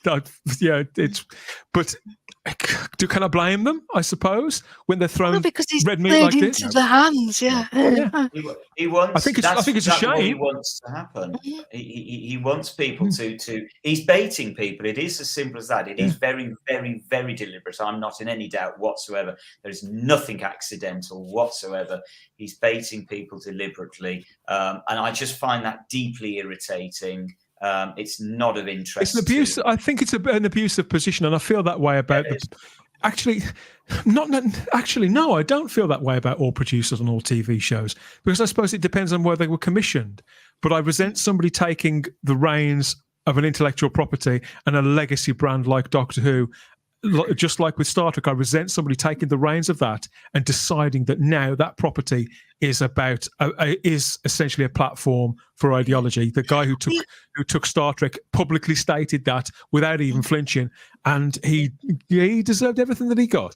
Russell hasn't done that yet, Sarah, has he? Not but yet. We're edging. He might as well have done. But the more he makes it this niche thing, the beauty of Doctor Who is that it's rewatchability. Yeah. In 10 years' time, we're going to look at this episode and it's going to look terribly dated by the language used and of the issue. Point. Whereas things don't yes, they right. all, though?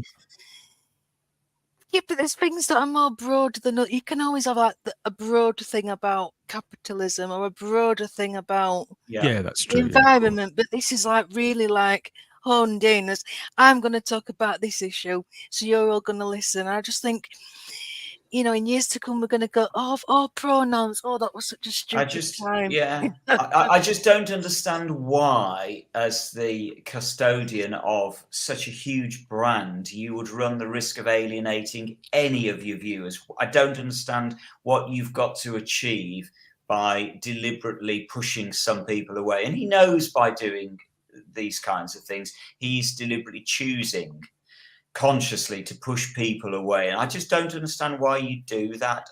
What they should be focusing on is making the best television possible, rather than any degree of pushing an agenda whatsoever. And that just worries me. There we go. It's in the next one, Gary. It's in the next one.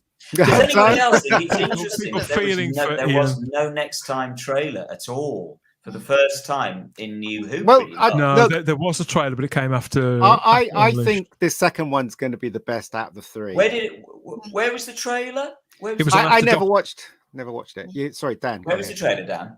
Yeah. It was on after Doctor Who Unleashed. I haven't seen it. But how many people have seen Doctor Who Unleashed? Not many. So why did they not put it after the main episode? I'm just intrigued by that. I don't know. Also, doesn't it? The credits were really small, weren't they? Yes, they were. I was trying to get them magnified last time. And the announcer didn't stop rabbiting over them, so because the opening credits, we can't really talk about these. I think we're out of time, really. Yeah. The opening credits were on.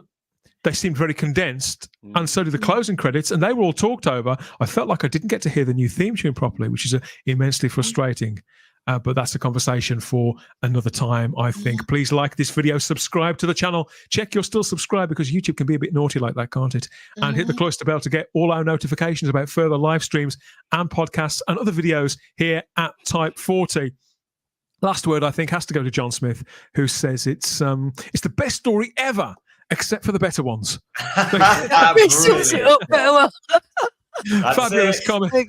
Thank you so much, everybody who's dropped us comments there in the live chat. We've had some absolute pearlers, of course, and keep them coming. More food for thought. That's what the comment section is for. So everything we've talked about, the new TARDIS, the plot lines, the ideology, those new characters. Who do we think is going to make the transition into the series proper? And how do you feel about the return of David Tennant as that 14th incarnation of the Doctor? Has he pulled it off? Were you pleased to see him? And Donna, of course, and the Dr. Donna. Was it all an emotional experience for you? Did you grow up with those characters? And how did it feel seeing them back together on the screen after such a long period of time where we're all eyes and all ears? Okay, what next? How about some of this? Go on then. You're watching Type 40.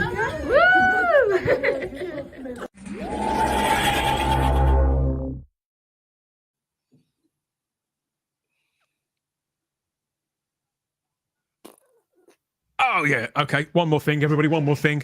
I don't think we can really leave the show without a little look out into the temporal schism for a regular eye across the fan art world and see what's inspired the arty crafty fans out there over the last couple of days, because obviously it is Doctor Who's 60th anniversary.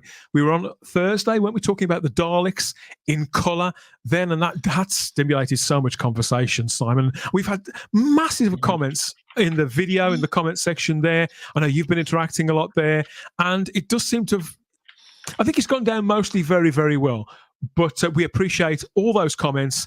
And on the previous video as well, it's been a big week for us here at Type 40. So we appreciate all your support.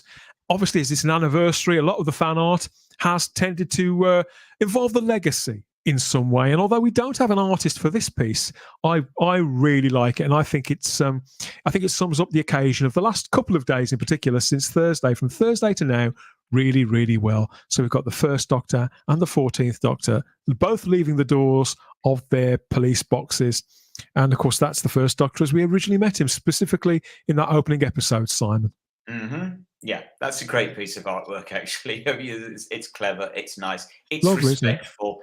It does the job, doesn't it? That I really like that. Yeah, oh, it's gorgeous, and I love that one side's black and white, and then you've got that lovely glow of the TARDIS.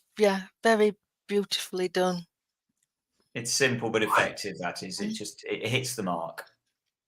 Yeah, what I appreciate about this, obviously, is the comic book style as well. Mm-hmm. Because particularly David Tennant's character, I think he's a great sort of comic book style character.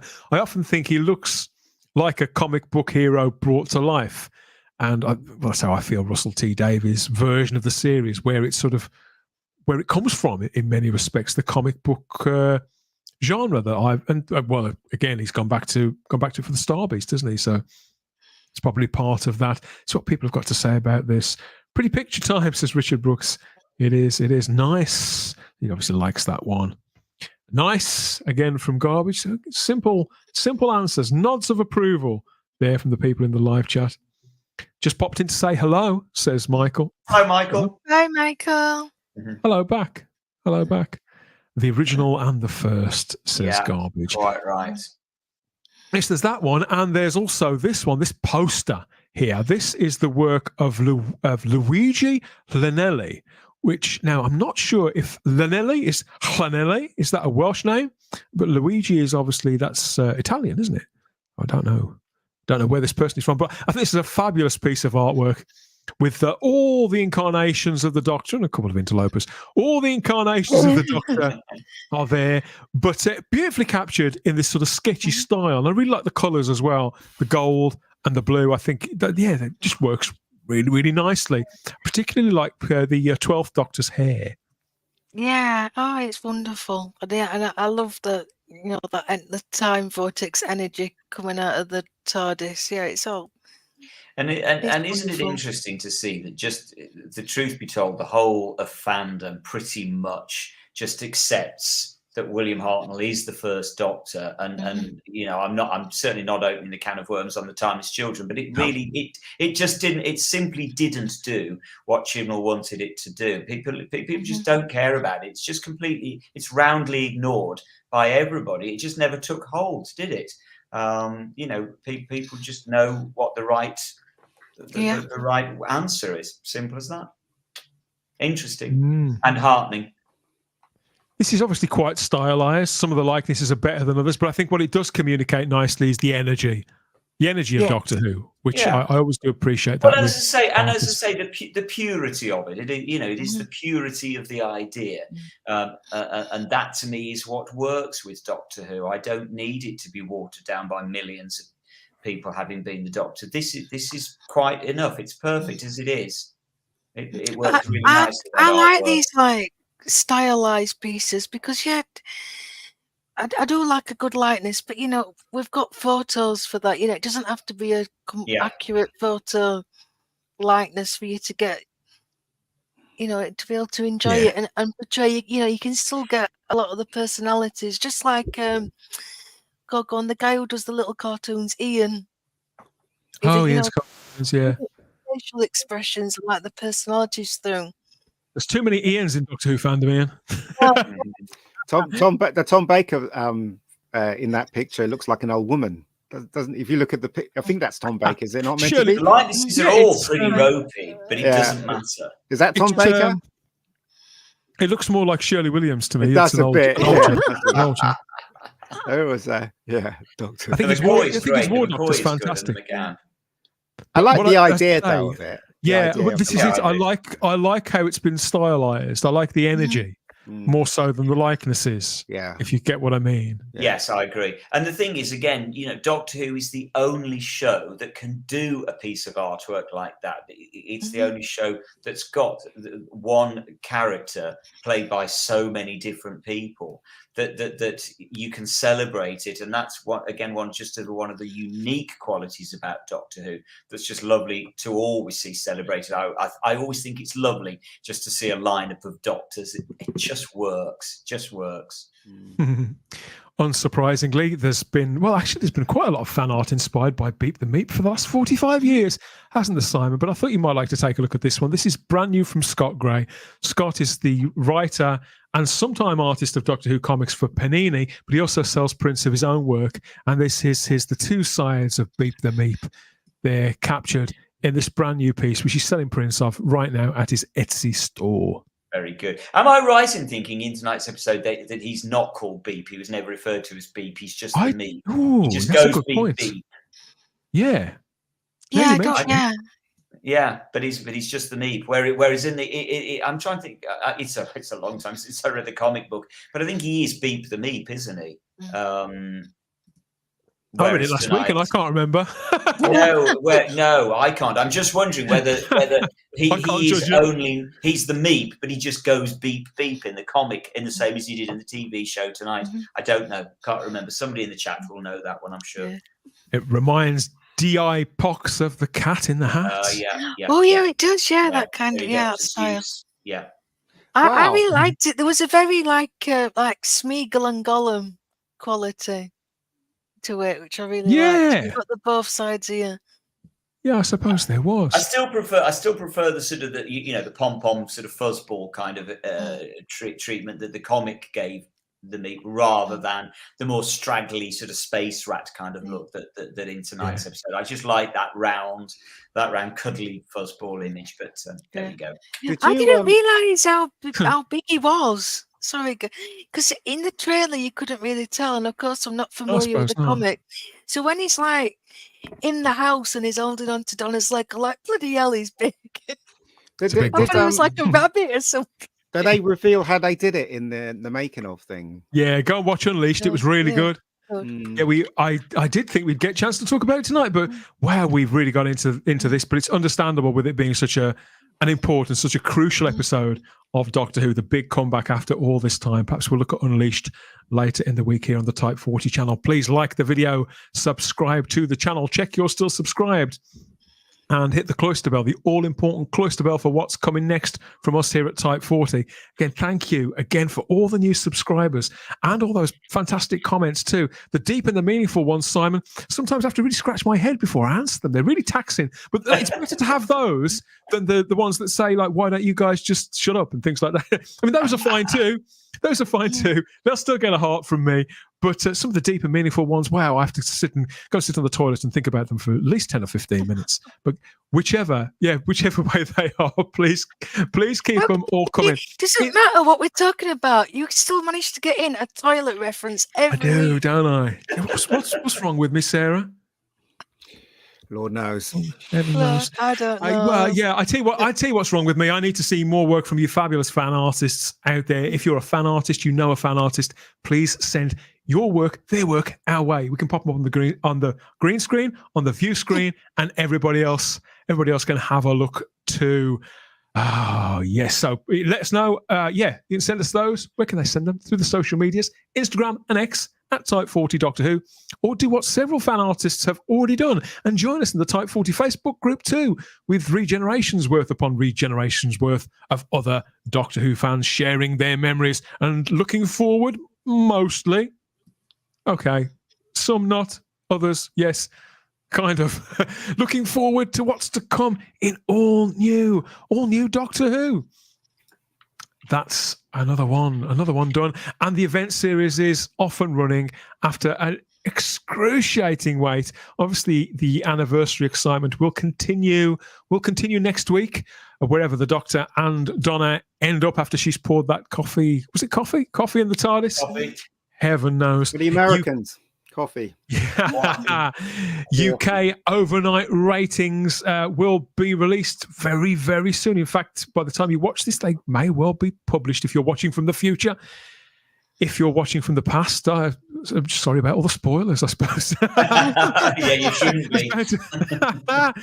For the first of those brand new 3 Doctor Who 60th anniversary specials, it all continues next week. Of course, it does. Saturday, the 2nd of September with Wild Blue Yonder. Ian, you're chomping at the bit to see this one, aren't you? Definitely. I think this one's going to be the best one out of all of them. I'm hoping this is going to be the best one because I know nothing about it. And thank God I didn't watch the making of and saw that trailer because I want to know nothing. I want to come in clean. I'm exactly the same. Without any spoilers, did the trailer give much away? Nothing at all. Okay. Good. It was a nice, nothing at all. Nothing of consequence. Bye. Thank you all for your company. My thanks to Jack and to Charlotte, to Simon, to Ian, to Sarah, and everybody else out there in the comments who's been contributing all evening on this. I know it's been, I'd say it's a divided fan base that are receiving this, and I get why. But we've got 2 more to come. There's a lot left to play for. Yes. If you just subscribe to the channel, it's a good time to join the ride, I suppose. So thank you for that. And we hope to see you on the next one. We always have the time if you have the space here at Type 40. Beep, beep, and all that. Beep, beep, meep, meep, beep, beep. We'll bring the beeps. They didn't bring the beeps. We'll bring the beeps. Beep, beep. Bye-bye. Bye.